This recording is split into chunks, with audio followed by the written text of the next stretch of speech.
Channel ꯑꯁꯤꯅ ꯇꯥꯕꯤꯔꯤꯕ ꯈ꯭ꯋꯥꯏ ꯄꯨꯝꯅꯃꯛꯄꯨ ꯑꯍꯥꯟꯕꯃꯛꯇꯗ ꯇꯔꯥꯝꯅ ꯑꯣꯛꯆꯔꯤ꯫ ꯉꯁꯤꯁꯨ ꯃꯍꯧꯁꯥꯒꯨꯝ ꯃꯌꯥꯝꯒꯤ ꯑꯋꯥ ꯄꯣꯊꯥꯕꯗ ꯉꯥꯏꯍꯥꯛꯇ ꯑꯣꯏꯔꯕꯁꯨ ꯃꯇꯦꯡ ꯄꯥꯡꯖꯕ ꯑꯣꯏꯅ ꯆꯨꯔꯥꯟ ꯊꯥꯕ ꯍꯥꯏꯕ ꯋꯥꯔꯤꯗꯨꯒꯤ ꯐꯨꯜ ꯁ꯭ꯇꯣꯔꯤ ꯄꯨꯗꯨꯅ ꯂꯥꯛꯆꯔꯤ꯫ ꯋꯥꯔꯤꯁꯤ ꯃꯌꯥꯝ ꯄꯨꯟꯅ ꯑꯃꯨꯛ ꯇꯥꯃꯤꯟꯅꯔꯁꯤ꯫ ꯃꯃꯥꯡꯉꯩ ꯂꯩꯕꯥꯛ ꯑꯃꯗ ꯃꯟꯁꯤꯡꯍ ꯀꯧꯕ ꯅꯤꯡꯊꯧ ꯑꯃ ꯄꯥꯜꯂꯝꯃꯤ꯫ ꯃꯍꯥꯛꯀꯤ ꯃꯇꯝ ꯑꯁꯤꯗ ꯊꯣꯡ ꯁꯥꯕꯗ ꯖꯤꯕ ꯄꯥꯟꯕ ꯍꯥꯞꯄ ꯑꯁꯤ ꯆꯠꯅꯔꯝꯃꯤ꯫ ꯀꯔꯤꯒꯨꯝꯕ ꯁꯥ ꯁꯟ ꯍꯥꯃꯦꯡꯅ ꯊꯣꯡꯈꯣꯡ ꯑꯗꯨ ꯍꯩꯕꯗ ꯌꯥꯗ꯭ꯔꯕꯗꯤ ꯃꯤ ꯑꯣꯏꯅ ꯍꯥꯞꯄꯤ꯫ ꯑꯁꯨꯝꯅ ꯇꯧꯗꯨꯅ ꯃꯥꯅ ꯂꯩꯕꯥꯛ ꯑꯗꯨꯒꯤ ꯃꯐꯝ ꯀꯌꯥꯗ ꯂꯝꯕꯤ ꯊꯣꯡ ꯁꯦꯝꯕꯗ ꯕꯦꯔꯥ ꯂꯩꯕ ꯃꯐꯝꯗ ꯑꯁꯤꯒꯨꯝꯕ ꯊꯧꯗꯥ ꯑꯁꯤ ꯄꯥꯡꯊꯣꯛꯇꯨꯅ ꯂꯥꯛꯏ꯫ ꯑꯗꯨꯅ ꯂꯩꯕꯥꯛ ꯑꯁꯤꯗ ꯂꯩꯕ ꯄ꯭ꯔꯖꯥ ꯄꯨꯝꯅꯃꯛ ꯀꯔꯤꯒꯨꯝꯕ ꯊꯣꯡꯅꯆꯤꯡꯕ ꯁꯥꯕ ꯇꯥꯔꯕꯗꯤ ꯃꯊ꯭ꯋꯥꯏ ꯌꯥꯝꯅ ꯋꯥꯅꯔꯝꯃꯤ꯫ ꯃꯤꯄꯨꯝ ꯈꯨꯗꯤꯡꯃꯛ ꯑꯃꯠꯇ ꯆꯠꯊꯣꯛ ꯆꯠꯁꯤꯟ ꯇꯧꯅꯔꯝꯗꯦ꯫ ꯃꯈꯣꯏꯅ ꯅꯤꯡꯊꯧꯅ ꯊꯥꯗꯣꯛꯄ ꯃꯤꯍꯥꯠꯄ ꯆꯨꯔꯥꯟ ꯊꯥꯕ ꯀꯧꯅꯕ ꯃꯤꯑꯣꯏ ꯈꯔ ꯂꯩ ꯍꯥꯏꯅꯕ ꯈꯪꯕꯗꯒꯤ ꯌꯥꯝꯅ ꯆꯦꯛꯁꯤꯟꯅ ꯀꯤꯅ ꯃꯤꯄꯨꯝ ꯈꯨꯗꯤꯡꯃꯛ ꯂꯩꯔꯝꯃꯤ꯫ ꯍꯥꯏꯔꯤꯕ ꯅꯤꯡꯊꯧꯒꯤ ꯃꯅꯥꯏꯁꯤꯡ ꯑꯁꯤꯗꯤ ꯃꯤꯅꯨꯡꯁꯤ ꯀꯌꯥ ꯂꯩꯔꯝꯗꯦ꯫ ꯃꯈꯣꯏꯅ ꯑꯆꯤꯛꯄ ꯅꯥꯏꯇꯣꯝ ꯆꯠꯄ ꯃꯤꯕꯨ ꯐꯥꯔꯒ ꯉꯥꯕꯣꯡ ꯈꯥꯎꯗ ꯍꯥꯞꯇꯨꯅ ꯄꯨꯏ꯫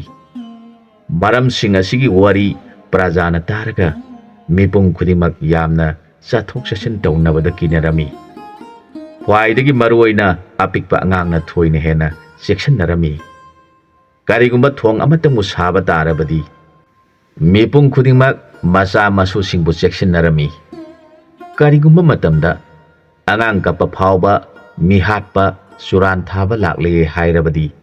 ꯑꯀꯞꯄ ꯑꯉꯥꯡ ꯐꯥꯎꯕ ꯀꯤꯗꯨꯅ ꯀꯞꯄ ꯇꯣꯛꯏ꯫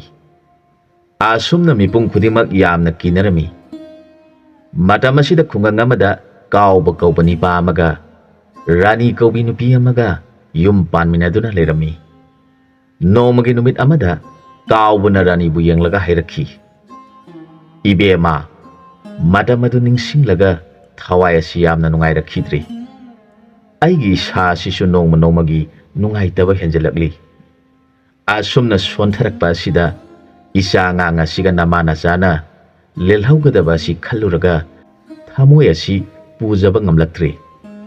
ꯍꯧꯈꯤꯕ ꯑꯩꯈꯣꯏ ꯑꯅꯤꯅ ꯅꯍꯥ ꯑꯣꯏꯔꯤꯉꯩꯒꯤ ꯋꯥꯐꯝꯕꯨ ꯇꯠꯇꯅ ꯅꯤꯡꯁꯤꯡꯖꯔꯒ ꯊꯃꯣꯏ ꯑꯁꯤ ꯄꯨꯖꯕ ꯉꯝꯖꯗꯦ ꯍꯥꯏꯔꯒ ꯃꯃꯤꯠꯇꯒꯤ ꯃꯄꯤ ꯑꯔꯠꯄ ꯂꯩꯇꯅ ꯁꯤꯟꯊꯗꯨꯅ ꯂꯩꯔꯤꯕꯗꯨ ꯃꯥꯒꯤ ꯅꯨꯄꯤ ꯔꯥꯅꯤꯅ ꯎꯖꯔꯒ ꯃꯊꯃꯣꯏ ꯄꯨꯕ ꯉꯝꯗꯅ ꯍꯥꯏꯔꯛꯈꯤ, "ꯏꯕꯨꯡꯉꯣ, ꯀꯔꯤ ꯈꯟꯕꯤꯗꯨꯅ ꯏꯕꯨꯡꯉꯣꯅ ꯄꯨꯛꯅꯤꯡ ꯅꯨꯡꯁꯤꯕ ꯋꯥꯍꯩꯁꯤꯡ ꯑꯁꯤꯕꯨ ꯉꯥꯡꯕꯤꯔꯤꯕꯅꯣ? ꯏꯕꯨꯡꯉꯣꯅ ꯄꯥꯡꯒꯟ ꯁꯣꯜꯂꯕꯁꯨ ꯅꯅꯥꯏ ꯅꯨꯄꯤꯅ ꯁꯨ ꯅꯣꯝꯗꯨꯅ ꯏꯃꯥ ꯏꯆꯥ ꯑꯩꯈꯣꯏ ꯑꯍꯨꯝ ꯍꯤꯡꯕꯗ ꯀꯔꯤꯒꯤ ꯋꯥꯒꯗꯧꯔꯤꯕꯅꯣ? ꯏꯕꯨꯡꯉꯣꯅ ꯑꯗꯨꯝꯅ ꯄꯨꯛꯅꯤꯡ ꯁꯣꯟꯊꯕꯤꯕ ꯃꯇꯧ ꯑꯗꯨ ꯅꯅꯥꯏ ꯅꯨꯄꯤꯅ ꯎꯖꯔꯒ ꯅꯅꯥꯏ ꯅꯨꯄꯤꯒꯤ ꯄꯨꯛꯅꯤꯡ ꯑꯁꯤ ꯌꯥꯝꯅ ꯁꯣꯟꯊꯖꯩ꯫ ꯃꯤꯑꯣꯏꯕꯗꯤ ꯑꯃꯨꯛ ꯅꯨꯡꯉꯥꯏꯕ ꯑꯃꯨꯛ ꯑꯋꯥꯕ ꯍꯥꯏꯕꯁꯤ ꯏꯁꯣꯔꯅ ꯇꯝꯗꯨꯅ ꯂꯩꯈ꯭ꯔꯕꯅꯤ꯫ ꯑꯩꯈꯣꯏꯒꯤ ꯃꯇꯝ ꯈꯔꯗꯪ ꯑꯁꯨꯝꯅ ꯋꯥꯎ ꯍꯥꯏꯕ ꯇꯝꯈꯤꯕꯅ ꯇꯧꯕꯅꯤ꯫ ꯏꯕꯨꯡꯉꯣꯅ ꯏꯁꯣꯔꯒꯤ ꯊꯧꯖꯥꯟꯗꯒꯤ ꯍꯛꯆꯥꯡꯗꯨ ꯐꯕꯤꯔꯛꯄ ꯃꯇꯝ ꯑꯗꯨꯗ ꯑꯩꯈꯣꯏꯒꯤ ꯅꯨꯡꯉꯥꯏꯕ ꯍꯥꯏꯕ ꯁꯔꯨꯛꯇꯨ ꯑꯣꯏꯒꯗꯧꯔꯤꯕꯅꯤ꯫ ꯀꯔꯤꯒꯤ ꯑꯗꯨꯝꯅ ꯋꯥꯒꯗꯧꯔꯤꯕꯅꯣ ꯍꯥꯏꯖꯔꯛꯈꯤ꯫ ꯔꯥꯅꯤꯒꯤ ꯅꯨꯡꯁꯤꯕ ꯋꯥꯍꯩꯁꯤꯡꯗꯨ ꯇꯥꯔꯒ ꯃꯄꯨꯔꯣꯏꯕ ꯀꯥꯎꯕꯅ ꯃꯊꯃꯣꯏꯗꯨ ꯄꯨꯖꯕ ꯉꯝꯗꯅ ꯃꯄꯤ ꯆꯗꯨꯝ ꯆꯗꯨꯝ ꯇꯥꯅ ꯃꯥꯒꯤ ꯅꯨꯄꯤꯗ ꯃꯨꯟꯅ ꯌꯦꯡꯗꯨꯅ ꯂꯩ꯫ ꯃꯆꯥ ꯑꯉꯥꯡ ꯑꯗꯨꯅ ꯃꯄꯥ ꯃꯃꯥ ꯑꯅꯤꯗꯨ ꯋꯥꯔꯤ ꯁꯥꯅꯗꯨꯅ ꯀꯞꯃꯤꯟꯅꯔꯤꯕꯗꯨ ꯀꯔꯤꯁꯨ ꯈꯪꯗꯅ ꯃꯥꯒꯤ ꯍꯨꯏꯅꯥꯎ ꯃꯆꯥ ꯑꯗꯨꯒ ꯁꯥꯟꯅꯗꯨꯅ ꯂꯩ꯫ ꯍꯨꯏꯅꯥꯎ ꯑꯗꯨꯅ ꯑꯉꯥꯡ ꯑꯁꯤꯒꯤ ꯃꯃꯥꯏ ꯃꯃꯤꯠ ꯃꯆꯤꯟꯕꯥꯟ ꯄꯨꯝꯅꯃꯛ ꯃꯔꯩ ꯑꯗꯨꯅ ꯂꯦꯛꯂꯗꯨꯅ ꯁꯥꯟꯅꯔꯤ꯫ ꯑꯉꯥꯡ ꯑꯁꯤꯅ ꯍꯨꯏꯅꯥꯎ ꯑꯗꯨꯅ ꯇꯧꯔꯤꯕ ꯃꯑꯣꯡ ꯑꯗꯨꯗ ꯅꯣꯛꯂꯗꯨꯅ ꯍꯔꯥꯎꯅ ꯁꯥꯟꯅꯃꯤꯟꯅꯔꯤ꯫ ꯃꯗꯨ ꯎꯔꯒ ꯀꯥꯎꯕꯒꯤ ꯊꯃꯣꯏ ꯄꯨꯕ ꯉꯝꯖꯗꯦ꯫ ꯃꯍꯥꯛꯅ ꯃꯥꯒꯤ ꯅꯨꯄꯤ ꯔꯥꯅꯤꯗ ꯑꯃꯨꯛ ꯌꯦꯡꯖ, ꯃꯆꯥꯅ ꯍꯨꯏꯅꯥꯎ ꯑꯗꯨꯒ ꯍꯔꯥꯎꯅ ꯁꯥꯟꯅꯔꯤꯕꯗꯨ ꯑꯃꯨꯛ ꯌꯦꯡꯖ, ꯃꯃꯤꯠꯇꯒꯤ ꯃꯄꯤꯅ ꯑꯔꯠꯄ ꯂꯩꯇꯅ ꯁꯤꯟꯊꯖꯔꯒ ꯈꯟꯖꯔꯛꯏ, "ꯏꯄꯥꯒꯤ ꯏꯕꯨꯡꯉꯣ ꯅꯨꯡꯁꯤꯕ, ꯅꯍꯥꯛꯄꯨ ꯍꯟꯗꯛꯀꯤ ꯃꯄꯣꯛ ꯑꯁꯤꯃꯗꯤ ꯏꯄꯥꯅ ꯅꯥꯎꯀꯣꯟꯕꯤꯕ ꯉꯝꯂꯣꯏꯗꯧꯔꯦꯗꯣ꯫ ꯏꯄꯥꯅ ꯂꯥꯏꯕꯛ ꯊꯤꯕꯅ ꯏꯆꯥꯁꯨ ꯅꯔꯥꯏꯕꯛ ꯊꯤꯍꯧꯕ ꯇꯥꯔꯦꯗꯣ꯫ ꯏꯄꯥꯗꯤ ꯁꯣꯏꯗꯅ ꯁꯤꯔꯒꯅꯤ꯫ ꯏꯄꯥꯒꯤ ꯍꯛꯆꯥꯡ ꯑꯁꯤ ꯅꯣꯡꯃ ꯅꯣꯡꯃꯒꯤ ꯐꯒꯠꯂꯛꯄꯒꯤ ꯃꯍꯨꯠꯇ ꯅꯨꯡꯉꯥꯏꯇꯕ ꯑꯁꯨꯝ ꯍꯦꯟꯒꯠꯂꯛꯏ꯫ ꯏꯄꯥꯗꯤ ꯂꯥꯏꯕꯛ ꯊꯤꯕ ꯃꯤꯁꯛ ꯑꯃ ꯑꯣꯏꯔꯕꯅꯤ꯫ ꯏꯄꯥꯅ ꯂꯥꯏꯕꯛ ꯊꯤꯕ ꯑꯣꯏꯕꯅ ꯏꯆꯥꯁꯨ ꯅꯔꯥꯏꯕꯛ ꯊꯤꯕ ꯍꯥꯏꯕ ꯃꯤꯁꯛ ꯑꯗꯨ ꯑꯣꯏꯍꯧꯔꯒꯅꯤ꯫ Napaibu warauраꯒꯅꯨꯀꯣ laibak thiraba napaidi handaki mapok asimagidi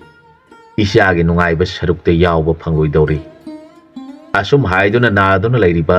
kawba kawbani pasina mapunging nungsina mama masabu yengjaraga lona kapsari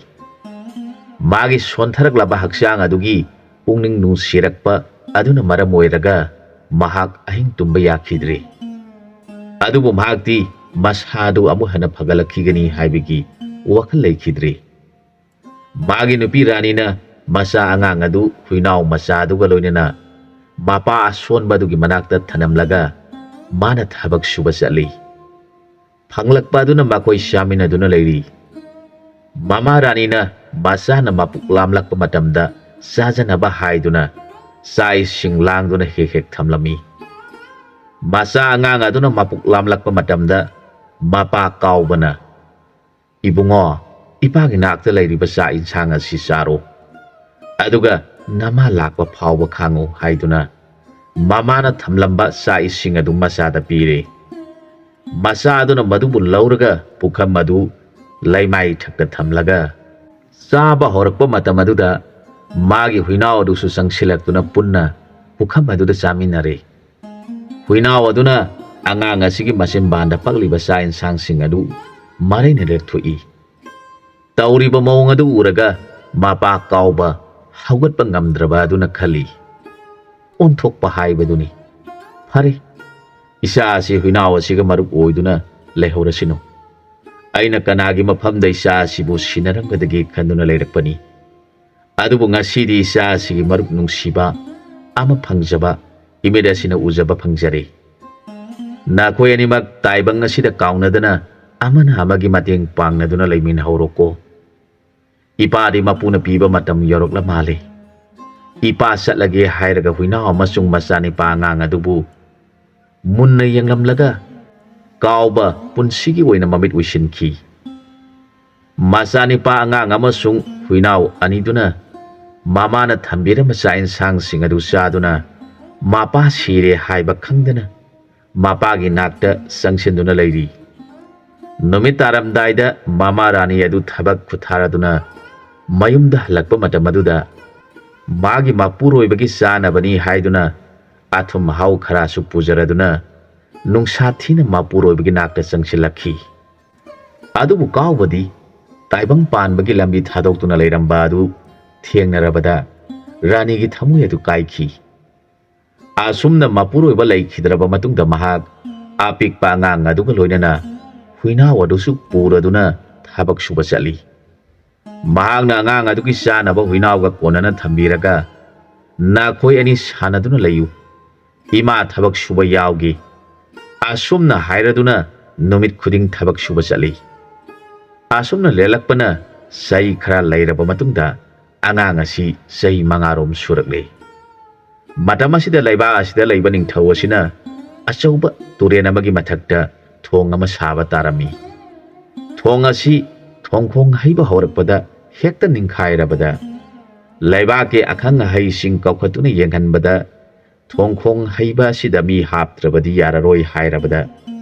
ningthau adugi mapuning yamna warami mana khali leiba ki phanabani haiduna matau karamna mi amabu phaduna thongkhong haibada yahongadoribano masibu asumba haibadu oigadoribra madu natraga thong haidrabadi miyam asigi awabadi kokpa ngamloidori khanbada ningthaugi wakhal yamna warami ningthaugi awabasi ubada suran thaba oiriba madhop kauba nipa asina ningthaubu yenglaga hairei yeningthoi bungo karigidamakta lainingthauna aduk yauna wabiribano masidi lainingthauna mi mahak tubu hatningduna thongda hapadi nati mahagama siraga miyam pumnaba asigi yai phaba haibadu oigadoribani aduna nanai madhomna mi adubu phangnaba honajagi nanai iteng pangbinabani pa ani kaktang pinabiyo haijarabada ningthau aduna madhop nangna hairiba wafam adu miyamgidi afaba oigani haibadu aisu khangi adumoinamak ahingba gyan leiriba miyamabu matau karamna namduna pharaga thongkhong haibada hapkadoribano Magi thamoida siramdai mikup aduda khangadoriba wafam aduni aina khallibasi hairi. Ningthau adugi wadu taraga suran thaba Madhopna hairi. Madu magi laibakta laina thongkong haibada siu tamkhibana mi adu sigadoribani. Thoina madugi damakta wafam thokti haina Madhopna hairabada ningthau aduna phare adu oirabadi nahangna loina ba nungaigadabani paaniga loina duna thabak adu nangna pangthokro. Aidi wafam adugi damakta amuk hana yawhalaganu. Ningthaugi wadu taraga Madhop kauba suran thaba minung silaitabani paasina magumba awaba thabak suningdabani paani amasu hairi. Madhopki wadu taraga nipa ani dusu yamna haraurami. Makoina hangi thaba adu pangthokpada ningthauna kari mana pigadoribano. Maduda Madhopna marupsa hairiba thaba asibu pangthokpa ngamlabadi aikoi ohummak ningthaugi phamnaiba achauba suran thaba haiba phamadu phangduna mipum khudikna aikoi ohumbu kinagadoribani hek haire. Makoi nipa ani duna miyamna bu kinagani hairabadi thabaktu panthaba tawraroisi. Thuna aikhoina ngamgadaba mi khalasi hairei. Makoi nipa ani dugi wadu taraga Madhopki puning yamna nungaijare. Asumna nipa homdo numit adudagi asikpa maphamda satpa mi thiba horakle. Asumnana Rani numit khudingi masa nipa angang sahi manga suraba Gopalbu sana thangnaba ningthina thambiramlaga numit khuding migi thabak silangba chatli. Masa angang oiriba Gopal na magi hui aduga loinana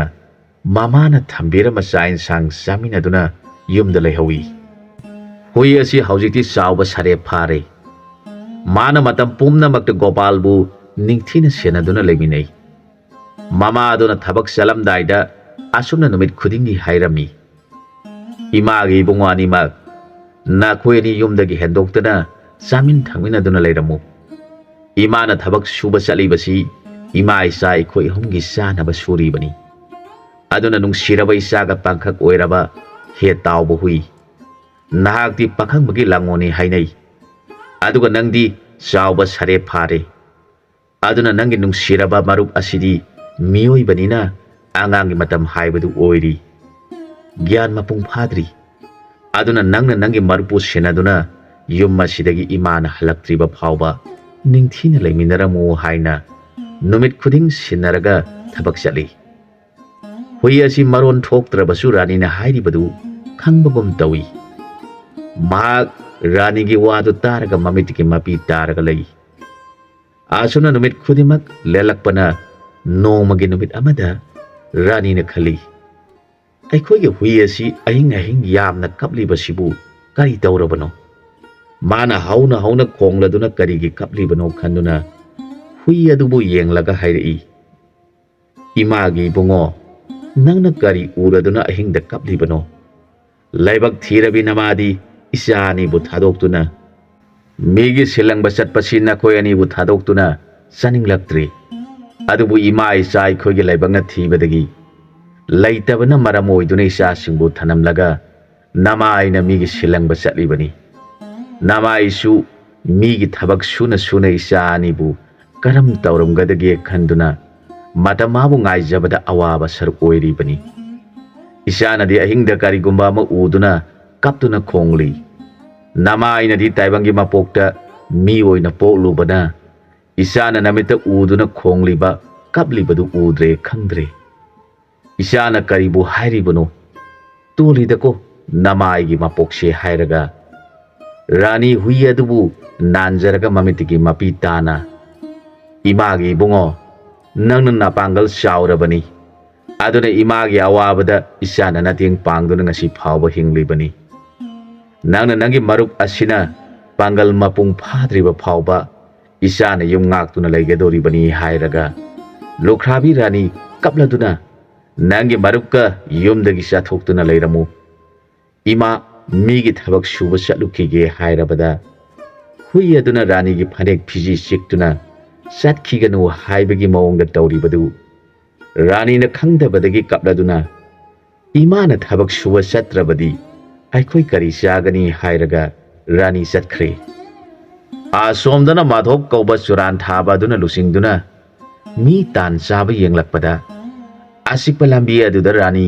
ꯂꯥꯛꯄꯗꯨ ꯎꯔꯒ ꯃꯥꯙꯣꯞꯅ ꯂꯥꯛꯂꯤꯕꯤ ꯅꯨꯄꯤ ꯑꯁꯤ ꯐꯥꯗꯨꯅ ꯄꯨꯔꯁꯤ ꯍꯥꯏꯔꯕꯗ ꯃꯥꯒ ꯂꯣꯏꯅꯔꯤꯕ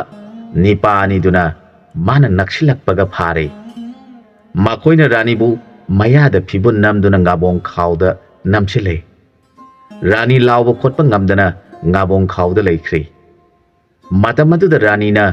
ꯍꯨꯏ ꯑꯗꯨꯅ ꯃꯥꯒꯤ ꯐꯤꯖꯤ ꯆꯤꯛꯇꯨꯅ ꯆꯠꯍꯟꯅꯤꯡꯈꯤꯗꯕ ꯑꯗꯨ ꯅꯤꯡꯁꯤꯡꯂꯛꯈꯤ꯫ ꯑꯗꯨꯒ ꯑꯁꯨꯝꯅ ꯈꯜꯂꯛꯈꯤ, ꯏꯃꯥꯒꯤ ꯏꯕꯨꯡꯉꯣ ꯅꯨꯡꯁꯤꯕ ꯑꯅꯤ, ꯅꯈꯣꯏ ꯑꯅꯤꯅꯗꯤ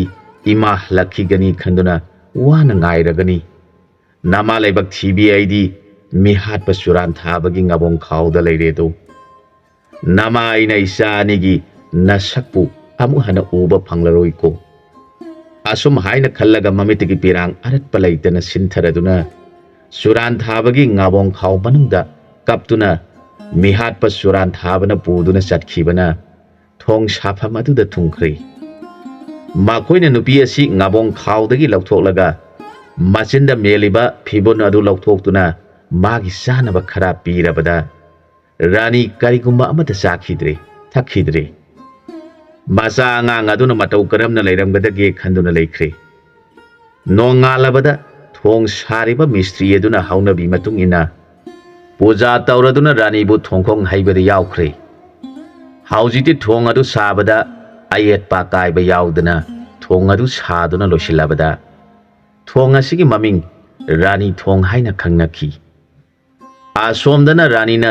ꯌꯨꯝꯗ ꯑꯃꯨꯛ ꯍꯜꯂꯛꯇ꯭ꯔꯕꯗ ꯍꯨꯏ ꯑꯁꯤꯅꯗꯤ ꯈꯪꯉꯤ, ꯑꯗꯨꯒ ꯑꯉꯥꯡ ꯑꯁꯤꯅꯗꯤ ꯈꯪꯗꯦ꯫ ꯃꯔꯝ ꯑꯗꯨꯅ ꯑꯉꯥꯡ ꯑꯁꯤꯅ ꯃꯥꯒꯤ ꯃꯔꯨꯞ ꯍꯨꯏ ꯑꯗꯨꯕꯨ ꯌꯦꯡꯂꯒ, ꯃꯔꯨꯞ, ꯑꯩꯈꯣꯏ ꯑꯅꯤꯕꯨ ꯀꯔꯝ ꯇꯧꯒꯗꯧꯔꯤꯕꯅꯣ? ꯏꯃꯥꯗꯣ ꯍꯧꯖꯤꯛ ꯐꯥꯎꯕ ꯂꯥꯛꯇ꯭ꯔꯤ꯫ ꯑꯩꯈꯣꯏ ꯑꯅꯤ ꯀꯔꯤ ꯆꯥꯗꯨꯅ ꯍꯤꯡꯒꯅꯤ ꯍꯥꯏꯔꯒ ꯍꯨꯏꯒꯤ ꯃꯁꯥꯗ ꯅꯥꯜꯂꯗꯨꯅ ꯀꯞꯄ ꯍꯧꯔꯛꯂꯤ꯫ ꯃꯥꯒꯤ ꯃꯔꯨꯞ ꯑꯁꯤꯅ ꯀꯞꯄ ꯑꯗꯨ ꯎꯔꯒ ꯍꯨꯏꯅ ꯃꯃꯤꯠꯇꯒꯤ ꯃꯄꯤ ꯇꯥꯔꯒ, ꯏꯃꯥ ꯑꯗꯨꯅ ꯑꯩꯒꯤ ꯏꯐꯝꯗ ꯅꯪꯒꯤ ꯃꯔꯨꯞꯄꯨ ꯊꯥꯗꯣꯛꯀꯅꯨ꯫ ꯃꯥꯗꯤ ꯇꯥꯏꯕꯪ ꯃꯤ ꯑꯣꯏꯕꯅꯤꯅ ꯆꯍꯤ 5 ꯁꯨꯔꯕꯁꯨ ꯃꯄꯥꯡꯒꯜ ꯃꯄꯨꯡ ꯐꯥꯗ꯭ꯔꯤꯕꯅꯤ꯫ ꯑꯗꯨꯒ ꯏꯆꯥꯗꯤ ꯄꯥꯡꯒꯜ ꯃꯄꯨꯡ ꯐꯥꯔꯕꯅꯤ꯫ ꯑꯗꯨꯅ ꯅꯪꯒꯤ ꯃꯔꯨꯞꯄꯨ ꯁꯦꯟꯅꯧ ꯍꯥꯏꯅ ꯁꯤꯟꯅꯔꯝꯕ ꯋꯥꯔꯤꯁꯤꯡ ꯑꯗꯨ ꯅꯤꯡꯁꯤꯡꯂꯒ ꯍꯨꯏ ꯑꯗꯨ ꯃꯄꯨꯛꯅꯤꯡ ꯅꯨꯡꯁꯤꯅ ꯃꯥꯒꯤ ꯃꯔꯨꯞ ꯑꯉꯥꯡ ꯑꯗꯨꯕꯨ ꯌꯦꯡꯂꯒ ꯃꯃꯤꯠꯇꯒꯤ ꯃꯄꯤ ꯑꯔꯠꯄ ꯂꯩꯇꯅ ꯁꯤꯟꯊꯔꯗꯨꯅ ꯃꯔꯨ ꯂꯨꯛꯊꯗꯨꯅ ꯂꯩ꯫ ꯃꯇꯝ ꯑꯁꯤꯗ ꯂꯥꯏꯒꯤ ꯅꯣꯡꯗꯝꯅ ꯍꯤꯗꯪꯒ ꯂꯂꯣꯟꯕ ꯅꯤꯄꯥ ꯑꯃ ꯂꯂꯣꯟꯕ ꯂꯥꯛꯄꯗ ꯃꯈꯣꯏꯅ ꯂꯩꯔꯤꯕ ꯌꯨꯝ ꯑꯗꯨꯒꯤ ꯃꯄꯥ ꯌꯧꯔꯛꯄꯗ ꯃꯥꯅ ꯃꯩ ꯌꯦꯡꯂꯨꯕꯗ ꯃꯥꯒꯤ ꯃꯩꯐꯨ ꯑꯗꯨ ꯃꯨꯠꯇꯨꯅ ꯂꯩꯔꯝꯂꯦ꯫ ꯃꯗꯨꯗ ꯅꯤꯄꯥ ꯑꯁꯤꯅ ꯌꯨꯝ ꯑꯁꯤꯗ ꯆꯪꯗꯨꯅ ꯃꯩ ꯂꯧꯔꯨꯈꯤꯒꯦ ꯈꯟꯗꯨꯅ ꯆꯪꯂꯛꯄꯗ ꯑꯉꯥꯡ ꯅꯤꯄꯥ ꯃꯆꯥ ꯑꯃꯒ ꯍꯨꯏ ꯂꯥꯕ ꯑꯃꯒ ꯄꯨꯟꯅ ꯇꯨꯃꯤꯟꯅꯗꯨꯅ ꯃꯥꯡꯒꯣꯜ ꯃꯆꯤ ꯑꯃꯗ ꯂꯩꯔꯤꯕꯗꯨ ꯎꯔꯒ ꯑꯉꯥꯡ ꯑꯗꯨꯕꯨ ꯌꯦꯡꯂꯒ ꯍꯧꯗꯣꯛꯂꯛꯈꯤ꯫ ꯅꯤꯄꯥ ꯑꯗꯨꯕꯨ ꯎꯔꯒ ꯆꯥꯗꯕꯅ ꯁꯣꯟꯊꯔꯕ ꯑꯉꯥꯡ ꯑꯗꯨꯅ ꯆꯥꯛ ꯆꯥꯛ ꯍꯥꯏꯔꯛꯈꯤ꯫ ꯃꯥꯒꯤ ꯃꯇꯧ ꯑꯗꯨ ꯎꯔꯒ ꯅꯤꯄꯥ ꯑꯗꯨꯅ ꯁꯤꯗꯕ ꯁꯣꯜꯂꯗꯨꯅ ꯃꯥꯅ ꯊꯨꯅ ꯃꯥꯒꯤ ꯍꯤꯗ ꯌꯥꯎꯍꯧꯕ ꯃꯥꯅ ꯆꯥꯈꯤꯕꯒꯤ ꯂꯦꯝꯍꯧꯕ ꯆꯥꯛ ꯏꯟꯁꯥꯡꯁꯤꯡ ꯑꯗꯨ ꯂꯧꯔꯨꯗꯨꯅ ꯑꯉꯥꯡ ꯑꯃꯁꯨꯡ ꯍꯨꯏ ꯑꯗꯨꯕꯨ ꯄꯤꯖꯔꯦ꯫ ꯃꯗꯨꯒꯤ ꯇꯨꯡꯗ ꯅꯤꯄꯥ ꯑꯁꯤꯅ ꯑꯉꯥꯡ ꯑꯗꯨꯗ, ꯏꯕꯨꯡꯉꯣ, ꯅꯍꯥꯛꯄꯨ ꯀꯅꯥꯒ ꯂꯩꯃꯤꯟꯅꯕꯅꯣ? ꯅꯈꯣꯏ ꯑꯅꯤꯕꯨ ꯆꯥꯛ ꯆꯥꯕ ꯐꯪꯗ꯭ꯔꯕ꯭ꯔꯥ ꯍꯪꯂꯛꯈꯤ꯫ ꯅꯤꯄꯥ ꯑꯗꯨꯒꯤ ꯋꯥꯗꯨ ꯇꯥꯔꯒ ꯅꯤꯄꯥ ꯃꯆꯥ ꯑꯗꯨꯅ, ꯑꯩꯈꯣꯏ ꯏꯃꯥ ꯑꯗꯨꯒ ꯑꯩꯈꯣꯏ 3 ꯂꯩꯕꯅꯤ, ꯑꯗꯨꯕꯨ ꯏꯃꯥ ꯑꯗꯨ ꯃꯤꯒꯤ ꯊꯕꯛ ꯁꯨꯒꯅꯤ ꯍꯥꯏꯅ ꯆꯠꯈꯤꯕꯗꯒꯤ ꯑꯃꯨꯛ ꯂꯥꯛꯈꯤꯗ꯭ꯔꯦ꯫ ꯑꯁꯨꯝ ꯍꯥꯏꯔꯕꯗ ꯅꯤꯄꯥ ꯑꯗꯨꯅ, ꯏꯕꯨꯡꯉꯣ, ꯏꯃꯥ ꯑꯗꯨꯒꯤ ꯃꯃꯤꯡ ꯀꯔꯤ ꯀꯧꯕꯒꯦ ꯍꯪꯂꯛꯈꯤ꯫ ꯑꯉꯥꯡ ꯑꯗꯨꯅ ꯏꯃꯥ ꯑꯗꯨꯒꯤ ꯃꯃꯤꯡꯗꯤ ꯔꯥꯅꯤ ꯀꯧꯏ ꯍꯥꯏꯔꯛꯈꯤ꯫ ꯑꯉꯥꯡ ꯑꯗꯨꯒꯤ ꯋꯥꯗꯨ ꯇꯥꯔꯒ ꯍꯤꯗꯪꯒ ꯂꯂꯣꯟꯕ ꯅꯤꯄꯥ ꯑꯁꯤꯅ ꯁꯤꯗꯕ ꯁꯣꯜꯂꯗꯨꯅ ꯍꯥꯏꯔꯛꯏ, ꯏꯕꯨꯡꯉꯣ, ꯏꯃꯥ ꯑꯗꯨ ꯈꯨꯗꯣꯡꯊꯤꯕ ꯑꯃ ꯊꯣꯛꯂꯝꯂꯒꯅꯤ꯫ ꯑꯗꯨꯅ ꯌꯨꯝ ꯑꯁꯤꯗ ꯅꯪꯅ ꯍꯨꯏ ꯑꯁꯤꯒ ꯂꯣꯏꯅꯅ ꯅꯈꯣꯏ ꯑꯅꯤꯗ ꯂꯩꯕ ꯅꯨꯡꯉꯥꯏꯔꯔꯣꯏ꯫ ꯏꯄꯥꯁꯨ ꯏꯆꯥ ꯄꯣꯛꯆꯗꯤ, ꯏꯄꯥꯒ ꯂꯣꯏꯅꯅ ꯆꯠꯂꯁꯤ꯫ ꯃꯇꯧ ꯀꯔꯝꯅ ꯏꯆꯥꯅ ꯊꯣꯡ ꯊꯥꯛꯇꯨꯅ ꯆꯥꯒꯗꯧꯔꯤꯕꯅꯣ ꯍꯥꯏꯔꯕꯗ ꯍꯨꯏ ꯑꯁꯤꯅ ꯌꯥꯅꯤꯡꯕꯒꯤ ꯃꯑꯣꯡ ꯃꯥꯜꯂꯤ꯫ ꯍꯨꯏ ꯑꯗꯨꯅ ꯆꯪꯁꯤꯜꯂꯛꯇꯨꯅ ꯅꯤꯄꯥ ꯑꯗꯨꯒꯤ ꯃꯅꯝ ꯅꯝꯖꯔꯦ, ꯑꯗꯨꯒ ꯃꯥꯒꯤ ꯃꯔꯨꯞ ꯑꯉꯥꯡ ꯑꯗꯨꯗ ꯆꯠꯁꯤ ꯍꯥꯏꯕꯒꯤ ꯏꯔꯥꯡ ꯇꯧꯏ꯫ Angang adusu huine piriba irang aduda yare. Nipaduna hairakhi. Ipa se aina maifuda yoliba mayedu mutkiduna mai lauge haiduna changlakpada nakhoi aniga thengnajare. Aihak yamna nungaijare. Aikhoina salamdai asida phungada yoliba mai asi purasi. Aduga yum asidi matam pumnamaki oina thong lolamlasi haiduna yogliba mai adu saigap amada haplaga thong adu thingjilamlaga angang adubu yenglaga ibungo ipa ima saklaba yum asibu amtang khurumlamu hairakhi. Angang adu nipa aduna haibagi matungina yum adu khurumle. Aduga huiga loinana hidanga lalonbagi hida tongladuna hidanga lalonba masa poksadaba aduna amuk makha chathadana pot yonbagi wafam laitana mahak yum tamna hi honduna lagle. Mana mayum yorabada magi nupibu yenglaga hairakhi. Ibe maina ngasi puragliba pot singsi kari oiramgadagi. Maduda magi nupi Anumatina hairakhi. Ibungo puraiba pot adu masakti taktana karamna nanai nupina khangadoribano haijaraklabada hidanga lalonba nipa aduna mamitigi pirang sintharaduna angang nipa macha adugi makokta kupsiliba phi adu haidoktuna hairi. Aikhoi anina nahan makhai isa phangjadre haiduna sembiba mapu magi mafamda oinajaduna lairambadu ngasidi mapu mana aikhoi anigi famda isa mata natana ani suna pibirabani. Aduna nangna ngasidagi hauna nangna hek poksaba isani khanduna makhoi ani si luna tawjaro hairabada anumati kobi ibe maduna mamitagi pirang sinthajaraga angang adubu imagi bungo haiduna sena konsinjaraga hingna kapsari. Maduraga nipa aduna mu hairakhi. Nangna nasa mata konduna kaminari aduga isa mana nangna konsinbide haiduna mamitagi mapita aduna lairiba sibu nangbu udabra hek hairi. Mapuroibagi wadu tabada anumatina ibungo isa mana kadaino hek hanglai. Wadu taraga nipa aduna aiga loina duna langminariba si kana kanano nangse onthongna pangkhreda hek hairi.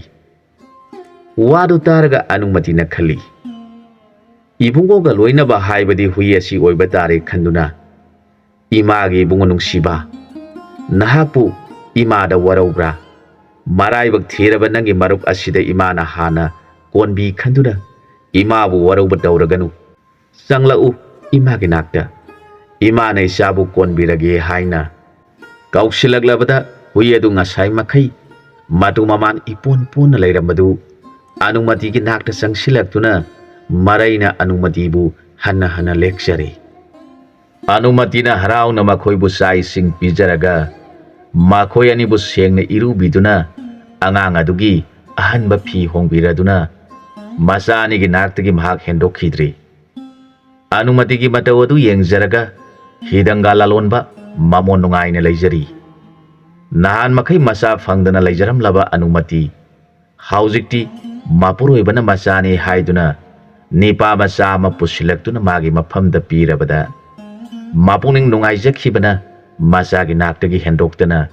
masabu senaduna leikri. Nomagi numit amada suran dhaba nipa ahum maduna wari sanai. Marup sing aikhoina lukhrabi ranibu phaduna thongkhong haibada yahonkri. Magi yumda masa masu kanale horibage haibadudi aikhoidi khangdi. Karigumba masa masu machan manau leiramduna thong asigi maming rani haina matau karamna thon khibano haina thigalakuna thokhiba wari pumna makhangba tarabadi aikhoi ahumdi afaba tholoi haina rakhi. Wadu taraga lusingba madhomna hairei. Wafa madugidi thoina waru raganu mahakini haiba kana amata leitrabani. Masani pa angang sahi mangarom suraba ama laibani. Angang adudi mama leitrabadi satabana adum sijakragadobani. Manabu kari torokani haibagi hairei. Magi wadu taraga makhoi ani aduna hoida angang aduna bu aikhoida kari tawgadabano asum hairaga nokladuna lei. Matamasida hui adudi ꯃꯃꯥ ꯁꯛꯂꯕꯤ ꯔꯥꯅꯤꯕꯨ ꯀꯥꯎꯕ ꯂꯩꯈꯤꯗ꯭ꯔꯤ꯫ ꯅꯨꯃꯤꯠ ꯈꯨꯗꯤꯡ ꯃꯍꯥꯛ ꯆꯤꯟꯇꯥꯒꯤ ꯃꯥꯏꯊꯣꯡ ꯄꯨꯗꯨꯅ ꯂꯩ꯫ ꯃꯍꯥꯛ ꯂꯣꯟꯅ ꯂꯣꯟꯅ ꯃꯃꯥ ꯔꯥꯅꯤ ꯅꯤꯡꯁꯤꯡꯗꯨꯅ ꯂꯩ꯫ ꯍꯨꯏꯅ ꯈꯜꯂꯤ, ꯀꯔꯤꯒꯨꯝꯕ ꯑꯩꯅ ꯏꯃꯥ ꯍꯥꯠꯈꯤꯕ ꯃꯤꯁꯤꯡ ꯑꯗꯨꯕꯨ ꯃꯁꯛ ꯈꯪꯂꯕꯗꯤ ꯁꯣꯏꯗꯅꯃꯛ ꯃꯈꯣꯏꯕꯨ ꯍꯥꯠꯇꯨꯅ ꯂꯃꯟ ꯁꯤꯡꯒꯅꯤ ꯈꯟꯗꯨꯅ ꯂꯩ꯫ ꯑꯁꯨꯝꯅ ꯑꯅꯨꯃꯇꯤꯅ ꯑꯉꯥꯡ ꯑꯁꯤ ꯆꯥꯎꯅꯕ ꯌꯣꯛꯂꯛꯄꯅ ꯃꯍꯥꯛ ꯑꯄꯣꯛꯄ ꯔꯥꯅꯤꯕꯨ ꯀꯥꯎꯊꯣꯛꯈ꯭ꯔꯦ꯫ ꯑꯅꯨꯃꯇꯤꯅ ꯃꯃꯥꯅꯤ ꯈꯟꯗꯨꯅ ꯂꯩꯔꯛꯄꯅ ꯍꯧꯖꯤꯛ ꯃꯍꯥꯛ ꯆꯥꯎꯕ ꯃꯄꯨꯡ ꯐꯥꯔꯛꯄ ꯃꯇꯝ ꯑꯁꯤꯗ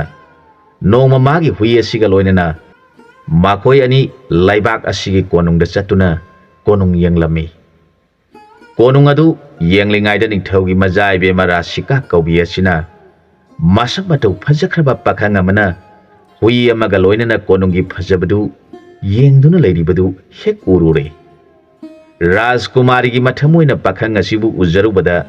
ꯃꯊꯃꯣꯏ ꯇꯥꯖꯔꯝꯃꯤ꯫ ꯃꯍꯥꯛꯅ ꯈꯜꯂꯤ,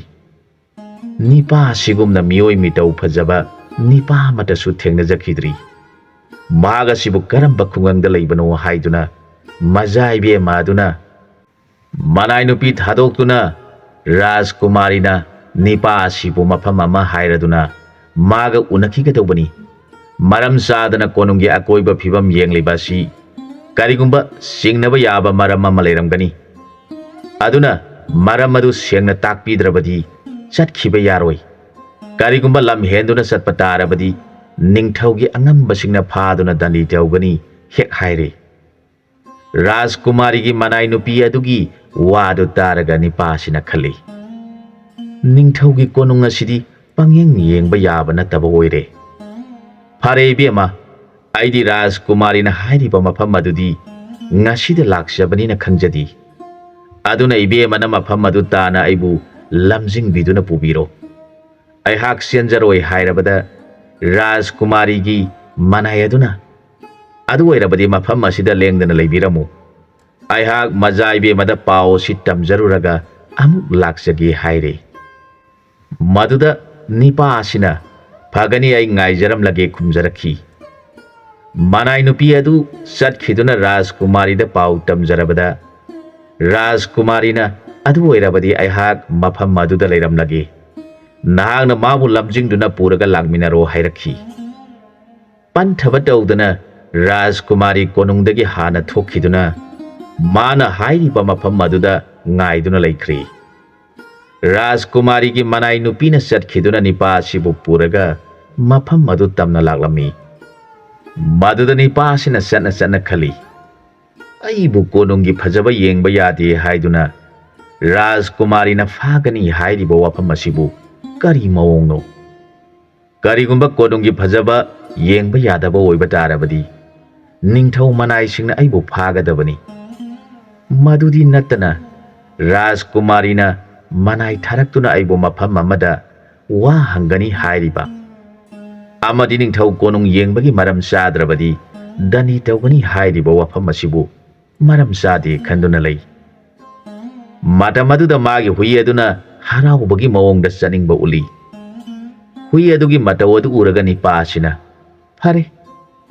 ꯑꯐꯕ ꯑꯣꯏꯔꯦ ꯐꯔꯦ, ꯐꯠꯇꯕ ꯑꯣꯏꯔꯦ ꯐꯔꯦ, ꯃꯔꯝ ꯆꯥꯗꯅ ꯗꯟꯗꯤ ꯄꯤꯕ ꯍꯥꯏꯕꯁꯤ ꯍꯧꯅꯗꯦ, ꯆꯠꯇꯨꯅ ꯃꯥꯅ ꯄꯥꯝꯂꯤꯕ ꯑꯗꯨ ꯈꯪꯗꯣꯛꯂꯒꯦ ꯈꯟꯗꯨꯅ ꯍꯨꯏ ꯑꯗꯨꯅ ꯃꯥꯒꯤ ꯃꯥꯡ ꯊꯥꯔꯒ ꯔꯥꯖꯀꯨꯃꯥꯔꯤꯒꯤ ꯃꯅꯥꯏ ꯅꯨꯄꯤ ꯑꯗꯨꯅ ꯃꯥꯡ ꯊꯥꯔꯒ ꯆꯠꯃꯤꯟꯅꯔꯤꯕꯁꯤ ꯔꯥꯖꯀꯨꯃꯥꯔꯤꯅ ꯅꯤꯄꯥ ꯑꯁꯤꯕꯨ ꯎꯖꯔꯒ ꯃꯊꯃꯣꯏ ꯑꯗꯨ ꯅꯨꯡꯁꯤꯕꯅ ꯊꯨꯝꯍꯠꯂꯤ꯫ ꯔꯥꯖꯀꯨꯃꯥꯔꯤ ꯏꯀꯥꯏ ꯅꯨꯡꯁꯤ ꯌꯥꯅꯅ ꯅꯤꯄꯥ ꯑꯁꯤꯕꯨ ꯃꯨꯟꯅ ꯌꯦꯡꯖꯕ ꯉꯝꯖꯗꯦ꯫ ꯔꯥꯖꯀꯨꯃꯥꯔꯤꯒꯤ ꯃꯅꯥꯛ ꯌꯧꯔꯕꯗ ꯅꯤꯄꯥ ꯑꯁꯤꯅ ꯔꯥꯖꯀꯨꯃꯥꯔꯤꯕꯨ ꯌꯦꯡꯖꯔꯒ ꯍꯥꯏꯔꯛꯈꯤ, ꯃꯆꯥꯏꯕꯦꯝꯃ, ꯀꯔꯝꯕ ꯋꯥꯐꯝ ꯂꯩꯕꯗꯒꯤ ꯑꯩꯕꯨ ꯀꯧꯕꯤꯔꯤꯕꯅꯣ? ꯀꯔꯤ ꯇꯥꯛꯄꯤꯒꯗꯕꯅꯣ ꯍꯪꯂꯛꯈꯤ꯫ ꯅꯤꯄꯥ ꯑꯁꯤꯒꯤ ꯋꯥꯐꯝ ꯑꯗꯨ ꯇꯥꯔꯒ ꯔꯥꯖꯀꯨꯃꯥꯔꯤꯅ ꯍꯪꯂꯛꯏ, ꯑꯗꯣꯝꯕꯨ ꯃꯐꯝ ꯀꯗꯥꯏꯗ ꯂꯩꯕꯤꯕꯒꯦ? ꯃꯤꯡꯅ ꯀꯔꯤ ꯀꯧꯕꯤꯕꯒꯦ? ꯀꯣꯅꯨꯡ ꯑꯁꯤꯗ ꯑꯃꯨꯛꯇ ꯂꯥꯛꯄꯤꯗ꯭ꯔꯤꯕꯔꯥ? ꯃꯥꯒꯤ ꯃꯃꯤꯡ ꯑꯁꯦꯡꯕꯗꯤ ꯒꯣꯄꯥꯜ ꯀꯧꯕꯅꯤ, ꯑꯗꯨꯕꯨ ꯑꯌꯣꯛꯄ ꯃꯃꯥ ꯃꯄꯥ ꯑꯅꯤꯅ ꯄꯟꯁꯥ ꯍꯥꯏꯅ ꯀꯧꯈ꯭ꯔꯦ꯫ ꯅꯤꯄꯥ ꯑꯗꯨꯅ ꯈꯨꯝꯖꯔꯛꯈꯤ, ꯔꯥꯖꯀꯨꯃꯥꯔꯤ, ꯑꯩꯍꯥꯛ ꯃꯣꯟꯄꯨꯔꯤ ꯀꯧꯕ ꯈꯨꯡꯒꯪꯗ ꯂꯩꯖꯕꯅꯤ, ꯏꯃꯤꯡꯅ ꯄꯟꯁꯥ ꯀꯧꯖꯩ꯫ Rajkumarina amuk hanglakhi. Adongi imungdi kana kana laiminaribage. Pansa kauba nipa asina amuk khumjarai. Aigi imungdi apikpa imungni. Aigi ima ipa aniga loinana aigi hui asiga aikoi mari khaktani. Yamna apikpa imungni. Pansa kauba nipa asina amuk hangjarakhi. Aidi khungangda laiba misak amu oibana konung asi amukta lakjaba ujaba tawjadri. Aduna aina konungi phajaba khara yengjaduna laijarure. Konung yengba yade haibadi aidi khangjahodre. Matungdadi amuk hana konung karaktuna yengjararoi. Soikhiba adugidamakta aibu ngakpiyu hairakhi. Pendaba kari laibiribage ai satsaba yaragadra hairaklabada Rajkumarina hairakhi. Adom hatu hatuna hekta chatkhiba yadri. Thangai sengba wafam ama khangdriba phawba thadokpa yadri hairabada Pansa kauba pakhangna aingondagi karamba sengba wa ama amuk khangbigadaba leiribage hairabada Rajkumarina adomna khangna naran khangdaba saduna chatkhiba tarabadi dani hena chawgani. Maramaduna narana du khangna chatpikhibani hena phagani hairakhi. Wadu taraga pansa kauba nipa aduna karamba topa iranama leiribagi hanglaklabada Rajkumarina adomna miyoibagi tanglaba nungi potsak ama huduna pubikhiba tarabadi mapot mangja horaba mapu aduna karamna nungaina laithokjaba ngamgadagi takpiyu haijarakhi. Rajkumarigi wafamdu tajaraga pansa kauba pakhang aduna Ibema Rajkumari aidi ngasi phawbada kanamatagi posak amata hujakhidri. Madugisu mathakta hugesu khanjadri. Asum haina pakhum pijarakhi. Maduda phongdokjaba ngamjadrabi Rajkumari aduna mamita pirangna thumatjaraga haijarakhi. Ibungobu hek ujaba mikupta aigi phangamdraba thamoi asina adombu nungsijabagi ipakta tinjakhre. Nupija mapokta poklubana nungsijai haina karamna haudokjagadagi khanjaduna ibungoge nafamda aigi awaba si khanganjanaba haiduna konung yengba yade haiduna aigi loinabibu thaduna minamduna aiga ibungoga unanaba tawjabani. Aduna aibu lana lawbiganu tawba ngamba nupigum khanbiganu. Wafam asimak ibungoge nafamda phongdokjaduna laifam amadi mingna singba khangjaningduna haijabani. Pumnamak adugidamakta aibu ngakpiyu. Pansa kauba pakhangna Rajkumarina tasengna koithokpa tawdana isam samna mamitagi pirang sinthaduna hairiba wafam adu tajaraga wa amata ngangdana tumina Rajkumaribu yengduna leikhre. Makhoi anigi pakhum pinaba ngamdana leinariba mataw adu uraga hui aduna Rajkumarigi nakta sangsilaktuna manam laujare. Aduga mamitigi mapi taraga huina laikhidraba mama rani bu ningsingduna pirang sinthaduna Rajkumarigi phiji chiktuna mabungogi nakta Rajkumari nakna pusinduna thamle. Haujikti pansa kauba nipa asisu Rajkumarigi thamoigi wafam khanglabada haijarakhi. Rajkumari aidi khungangda laijaba apikpa imung amagi misakni. Ibemana muna wakhal tawbikho. Ibemana adumna khanbiba lairabadi aina karamna Rajkumarigi yathangbu hiktopa ngamgadagi hairabada makhoi animak punsigi oiba wafam kaya wari oina sanaduna Rajkumarina manai nupi thaduna makhoi ahum amadi hui adugi sak lauruduna sak chaminaraba matungda pansa huiga konana mayumda halakpa matam aduda lambida rani thong haiba mafam adu yauraklabada hui aduna thongkhong aduda manam phaurakhi. Mana manam adu lauduna yenglakpada lairai maya thangba thongkhong aduda mama ibema ranigi manam lakhi. Aduga huigi mamitta mama ranigi saya miren adu urakle. Huina miludagi pirangna aratpa laitana sintharaga mamagi saya miren aduda khurumjaraduna kapsari. Hui adugi mataw adu ujaraga pansa kaubani pasina ngakna leptuna yengduna leire. ꯍꯨꯏꯅ ꯄꯟꯁꯥꯕꯨ ꯊꯣꯡꯈꯣꯡ ꯑꯗꯨꯒꯤ ꯅꯥꯛꯇ ꯄꯨꯁꯤꯜꯂꯒ ꯄꯟꯁꯥꯒꯤ ꯐꯤꯖꯤ ꯆꯤꯛꯇꯨꯅ ꯐꯝꯊꯧ ꯍꯥꯏꯕꯒꯤ ꯃꯑꯣꯡ ꯎꯠꯂꯦ꯫ ꯄꯟꯁꯥ ꯍꯨꯏꯅ ꯍꯥꯏꯔꯤꯕꯗꯨ ꯃꯔꯣꯟ ꯈꯪꯗ꯭ꯔꯕꯁꯨ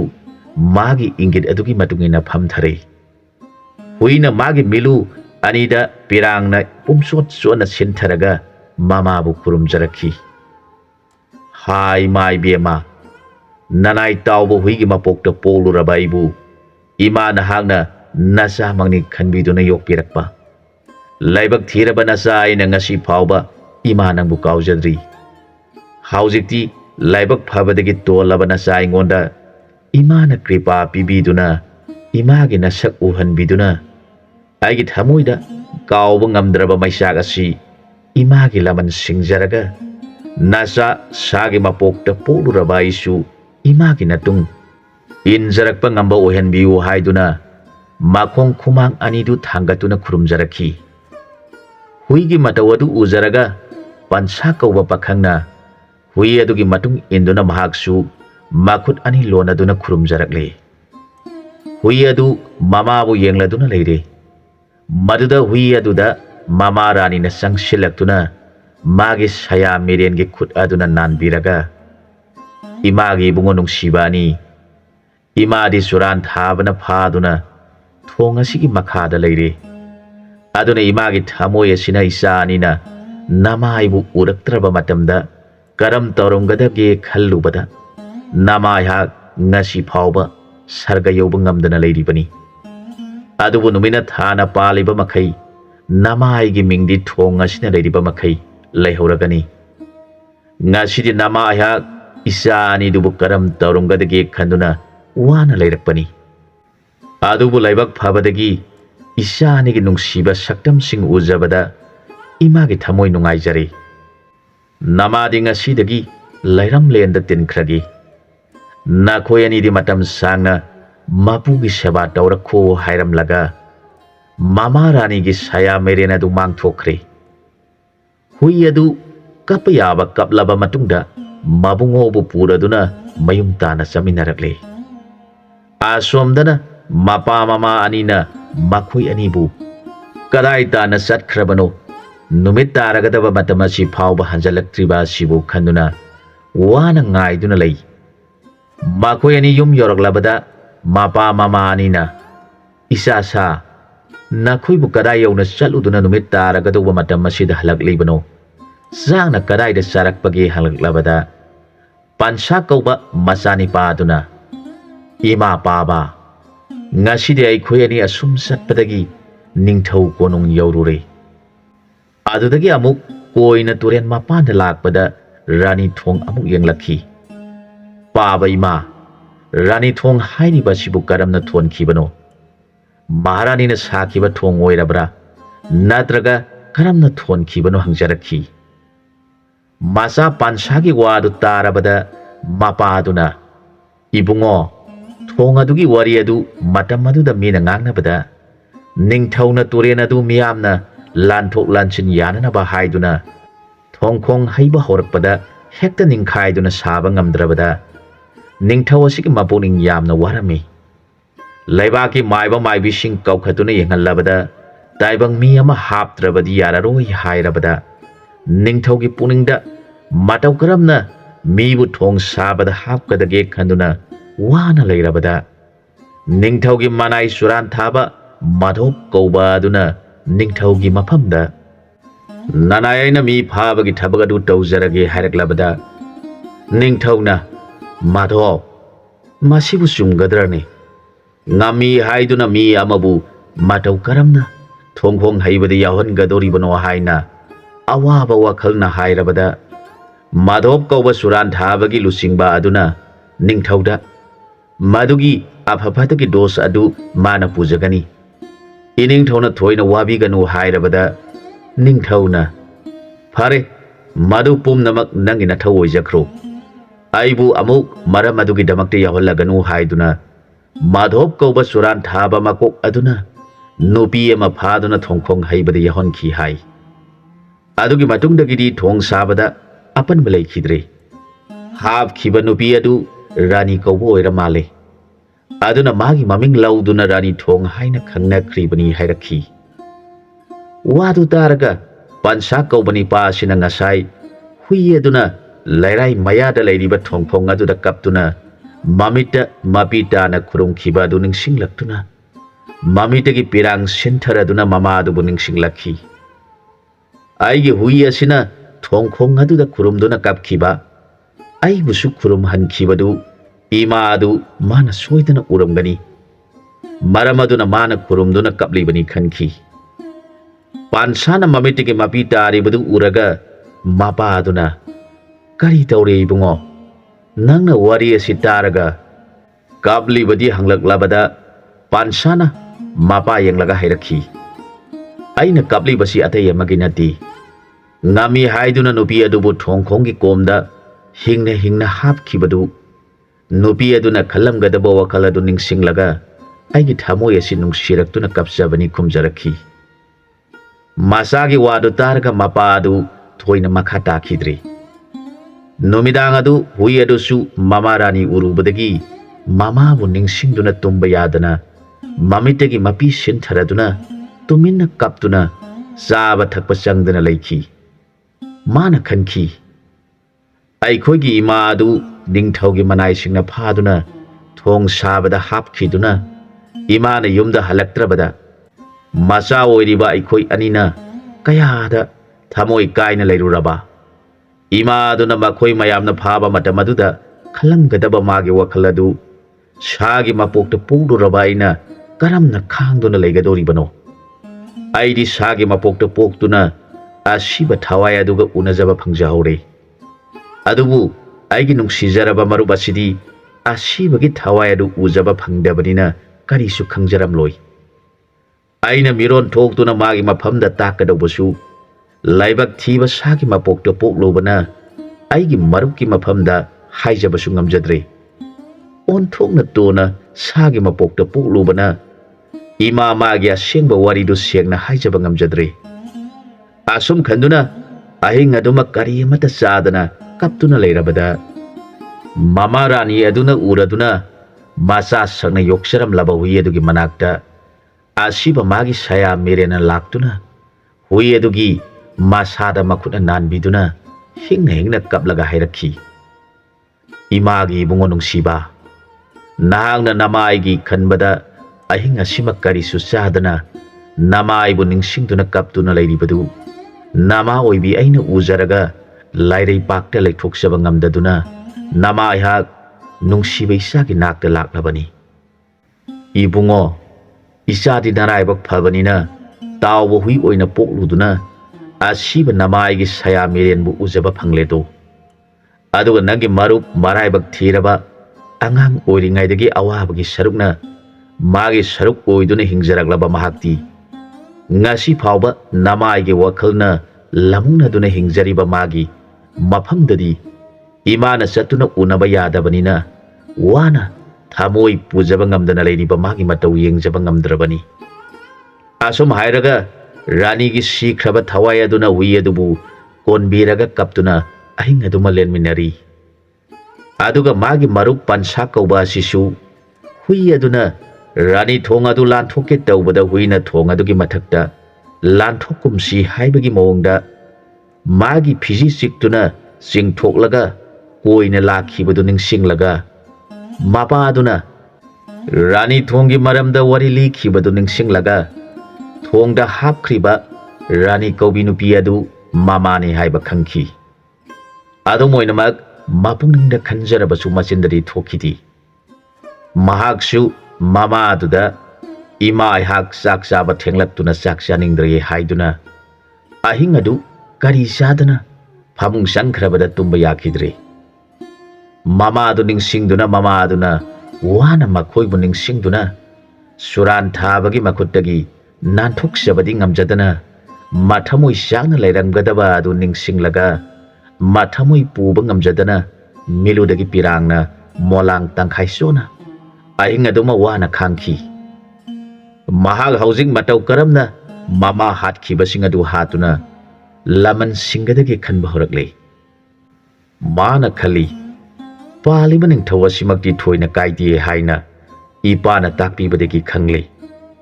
ꯃꯁꯤꯗ ꯈ꯭ꯋꯥꯏꯗꯒꯤ ꯃꯔꯨꯑꯣꯏꯅ ꯂꯝꯖꯤꯡꯈꯤꯕ ꯆꯨꯔꯥꯟꯊꯥꯕ ꯃꯥꯙꯣꯞ ꯍꯥꯏꯔꯤꯕ ꯂꯨꯆꯤꯡꯕ ꯑꯁꯤ ꯍꯥꯟꯅ ꯍꯥꯠꯇꯨꯅ ꯍꯥꯟꯅ ꯏꯃꯥꯒꯤ ꯂꯃꯟ ꯁꯤꯡꯒꯅꯤ꯫ ꯃꯗꯨꯒꯤ ꯃꯊꯛꯇ ꯃꯈꯣꯏ ꯑꯅꯤ ꯃꯥꯒꯤ ꯃꯇꯨꯡ ꯏꯟꯈꯤꯕ ꯑꯁꯤꯅ ꯀꯣꯟꯅ ꯍꯥꯠꯀꯅꯤ꯫ ꯑꯩꯕꯨ ꯂꯩꯕꯥꯛ ꯅꯤꯡꯊꯧꯅ ꯈꯪꯂꯛꯇꯨꯅ ꯗꯟꯗꯤ ꯇꯧꯗꯨꯅ ꯍꯥꯠꯄ ꯇꯥꯔꯕꯁꯨ ꯂꯃꯟꯕꯨ ꯁꯤꯡꯕ ꯉꯝꯍꯧꯔꯕꯗꯤ ꯑꯩꯕꯨ ꯄꯣꯛꯄꯤꯔꯝꯕꯒꯤ ꯂꯃꯟ ꯇꯣꯟꯗꯕ ꯍꯥꯏꯕꯗꯨ ꯑꯣꯏꯖꯔꯒꯦ ꯈꯟꯗꯨꯅ ꯄꯥꯟꯁꯥ ꯀꯧꯕ ꯄꯥꯈꯪ ꯑꯁꯤ ꯑꯆꯦꯠꯄ ꯋꯥꯁꯛꯀ ꯂꯣꯏꯅꯅ ꯃꯥꯒꯤ ꯍꯨꯏꯕꯨ ꯌꯦꯡꯂꯗꯨꯅ ꯍꯥꯏꯔꯛꯈꯤ, ꯄ꯭ꯔꯥꯅ ꯚꯥꯏ, ꯑꯩꯈꯣꯏ ꯑꯅꯤ ꯍꯧꯖꯤꯛꯇꯤ ꯏꯃꯥ ꯍꯥꯠꯈꯤꯕ ꯃꯤꯁꯛ ꯈꯪꯂꯦ꯫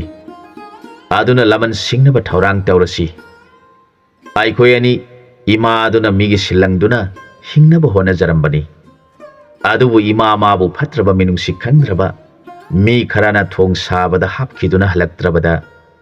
ꯑꯩꯈꯣꯏ ꯑꯅꯤꯅ ꯆꯥꯕ ꯐꯪꯗꯗꯨꯅ ꯃꯥꯡꯒꯣꯜꯒꯤ ꯃꯆꯤ ꯑꯃꯗ ꯀꯣꯟꯅꯗꯨꯅ ꯍꯤꯞꯇꯨꯅ ꯂꯩꯔꯤꯉꯩꯗ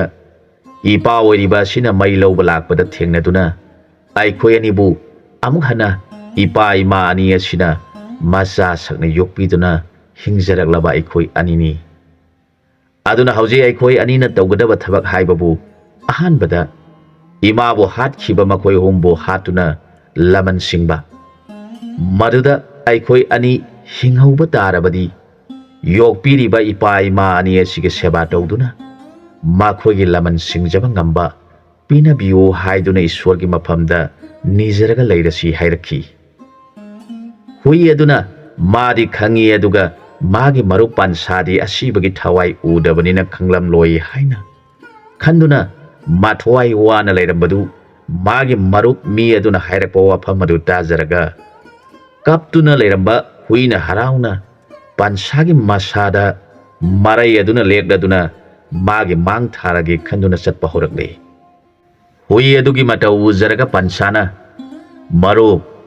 ꯑꯩꯈꯣꯏ ꯑꯅꯤ ꯌꯦꯛꯅꯕ ꯊꯦꯡꯅꯕ ꯇꯥꯔꯕꯅꯤꯅ ꯆꯥꯛ ꯆꯥꯈꯤꯁꯤ꯫ ꯉꯔꯥꯡ ꯑꯍꯤꯡꯁꯨ ꯑꯩꯈꯣꯏ ꯑꯅꯤꯃꯛ ꯀꯔꯤꯁꯨ ꯆꯥꯅꯗ꯭ꯔꯦ ꯍꯥꯏꯗꯨꯅ ꯈꯥꯝꯂꯗꯨꯅ ꯃꯈꯣꯏ ꯆꯥꯛꯀꯤ ꯃꯇꯝ ꯉꯥꯏꯗꯨꯅ ꯂꯩꯈꯤ꯫ ꯄꯥꯟꯁꯥ ꯆꯥꯛ ꯆꯥꯅ ꯆꯥꯅ ꯃꯃꯥ ꯃꯄꯥ ꯑꯅꯤꯕꯨ ꯌꯦꯡꯖꯔꯒ ꯍꯥꯏꯖꯔꯛꯈꯤ, ꯄꯥꯕ ꯏꯃꯥ, ꯑꯩꯈꯣꯏ ꯑꯅꯤ ꯃꯇꯝ ꯈꯔꯗꯪꯗꯤ ꯊꯕꯛ ꯁꯨꯕ ꯅꯣꯝꯕ ꯌꯥꯎꯖꯈꯤꯔꯣꯏ꯫ ꯂꯩꯕꯥꯛ ꯑꯁꯤꯒꯤ ꯈꯨꯡꯒꯪꯁꯤꯡ ꯑꯁꯤ ꯀꯣꯏꯅ ꯆꯠꯇꯨꯅ ꯂꯝꯃꯤꯠ ꯇꯨꯃꯤꯠ ꯈꯔ ꯌꯦꯡꯖꯅꯤꯡꯉꯤ ꯍꯥꯏꯔꯕꯗ ꯃꯄꯥ ꯑꯗꯨꯅ, ꯏꯆꯥꯅ ꯑꯄꯥꯝꯕ ꯑꯗꯨ ꯇꯧꯖꯧ, ꯏꯄꯥ ꯀꯔꯤꯁꯨ ꯍꯥꯏꯔꯣꯏ ꯍꯥꯏꯅ ꯍꯥꯏꯔꯛꯂꯕꯗ ꯃꯃꯥ ꯑꯗꯨꯅ, ꯏꯕꯨꯡꯉꯣ, ꯏꯃꯥꯗꯤ ꯏꯆꯥꯅ ꯈꯨꯡꯒꯪ ꯁꯤꯟ ꯊꯨꯡꯅ ꯌꯦꯡꯒꯅꯤ ꯍꯥꯏꯔꯤꯕꯁꯤ ꯈꯔ ꯆꯦꯛꯁꯤꯟꯅ ꯆꯠꯍꯟꯅꯤꯡꯉꯤ꯫ ꯂꯩꯕꯥꯛ ꯑꯁꯤꯗ ꯂꯩꯔꯤꯕ ꯅꯤꯡꯊꯧꯒꯤ ꯃꯅꯥꯏ ꯆꯨꯔꯥꯟꯊꯥꯕ ꯈꯔ ꯂꯩꯔꯤꯕꯁꯤꯡ ꯑꯗꯨꯒ ꯊꯦꯡꯅꯗꯨꯅ ꯏꯆꯥꯕꯨ ꯀꯔꯤꯒꯨꯝꯕ ꯃꯈꯣꯏꯒꯤ ꯃꯈꯨꯠꯇ ꯇꯥꯈꯤꯕ ꯊꯣꯛꯂꯕꯗꯤ ꯏꯃꯥꯗꯤ ꯃꯥꯡꯖꯍꯧꯔꯒꯅꯤ ꯍꯥꯏꯔꯛꯈꯤ꯫ ꯃꯆꯥꯅꯤꯄꯥꯅ, ꯏꯃꯥ, ꯊꯣꯏꯅ ꯅꯨꯡꯁꯥ ꯊꯤꯕꯤꯒꯅꯨ, ꯃꯈꯣꯏ ꯑꯗꯨꯕꯨ ꯊꯦꯡꯅꯔꯕꯗꯤ ꯈ꯭ꯋꯥꯏꯗꯒꯤ ꯂꯥꯏꯕꯛ ꯐꯕ ꯍꯥꯏꯕꯗꯨ ꯑꯣꯏꯒꯗꯧꯔꯤꯕꯅꯤ ꯈꯨꯝꯂꯛꯈꯤ꯫ ꯋꯥꯗꯨꯗ ꯃꯃꯥ ꯑꯗꯨꯅ ꯅꯨꯡꯁꯥ ꯊꯤꯅ, ꯀꯔꯤꯒꯤꯅꯣ ꯅꯪꯅ ꯃꯈꯣꯏꯒ ꯊꯦꯡꯅꯔꯕꯗꯤ ꯐꯒꯅꯤ ꯍꯥꯏꯔꯤꯕꯗꯤ ꯍꯪꯂꯛꯈꯤ꯫ ꯃꯃꯥ ꯑꯗꯨꯒꯤ ꯋꯥꯗꯨ ꯇꯥꯔꯒ ꯃꯆꯥꯅꯤꯄꯥꯅ, ꯏꯃꯥ, ꯃꯈꯣꯏꯅ ꯇꯧꯔꯤꯕ ꯊꯕꯛ ꯑꯗꯨ ꯐꯠꯇꯦ, ꯑꯃꯨꯛ ꯍꯟꯅ ꯑꯗꯨꯒꯨꯝꯕ ꯊꯕꯛ ꯑꯗꯨ ꯇꯧꯒꯅꯨ ꯍꯥꯏꯅ ꯋꯥꯔꯤ ꯁꯥꯕꯤꯒꯦ ꯇꯧꯕꯅꯤ꯫ ꯃꯈꯣꯏꯅ ꯂꯩꯕꯥꯛꯀꯤꯅꯤ ꯍꯥꯏꯗꯨꯅ ꯃꯤ ꯐꯥꯗꯨꯅ ꯊꯣꯡ ꯁꯥꯕꯗ ꯍꯥꯞꯄꯒꯤ ꯃꯍꯨꯠꯇ ꯃꯈꯣꯏꯅ ꯇꯁꯦꯡꯅ ꯂꯩꯕꯥꯛ ꯅꯨꯡꯁꯤꯕ, ꯂꯩꯕꯥꯛ ꯅꯤꯡꯕ ꯑꯣꯏꯔꯕꯗꯤ ꯑꯇꯣꯞꯄ ꯃꯤ ꯐꯥꯗꯨꯅ ꯍꯥꯞꯀꯗꯧꯕꯒꯤ ꯁꯔꯨꯛ ꯃꯈꯣꯏ ꯃꯁꯥ ꯑꯗꯨ ꯍꯥꯞꯍꯟꯗꯨꯅ ꯃꯁꯥ ꯑꯗꯨ ꯂꯩꯕꯥꯛꯀꯤꯗꯃꯛꯇ ꯃꯊ꯭ꯋꯥꯏ ꯀꯠꯊꯣꯛꯆꯕ ꯉꯝꯂꯕꯗꯤ ꯑꯊꯣꯏꯕ ꯙꯔꯃ ꯐꯪꯗꯨꯅ ꯃꯈꯣꯏ ꯃꯄꯣꯛ ꯑꯃꯗ ꯑꯐꯕ ꯃꯤꯁꯛ ꯑꯣꯏꯅ ꯄꯣꯛꯀꯅꯤ꯫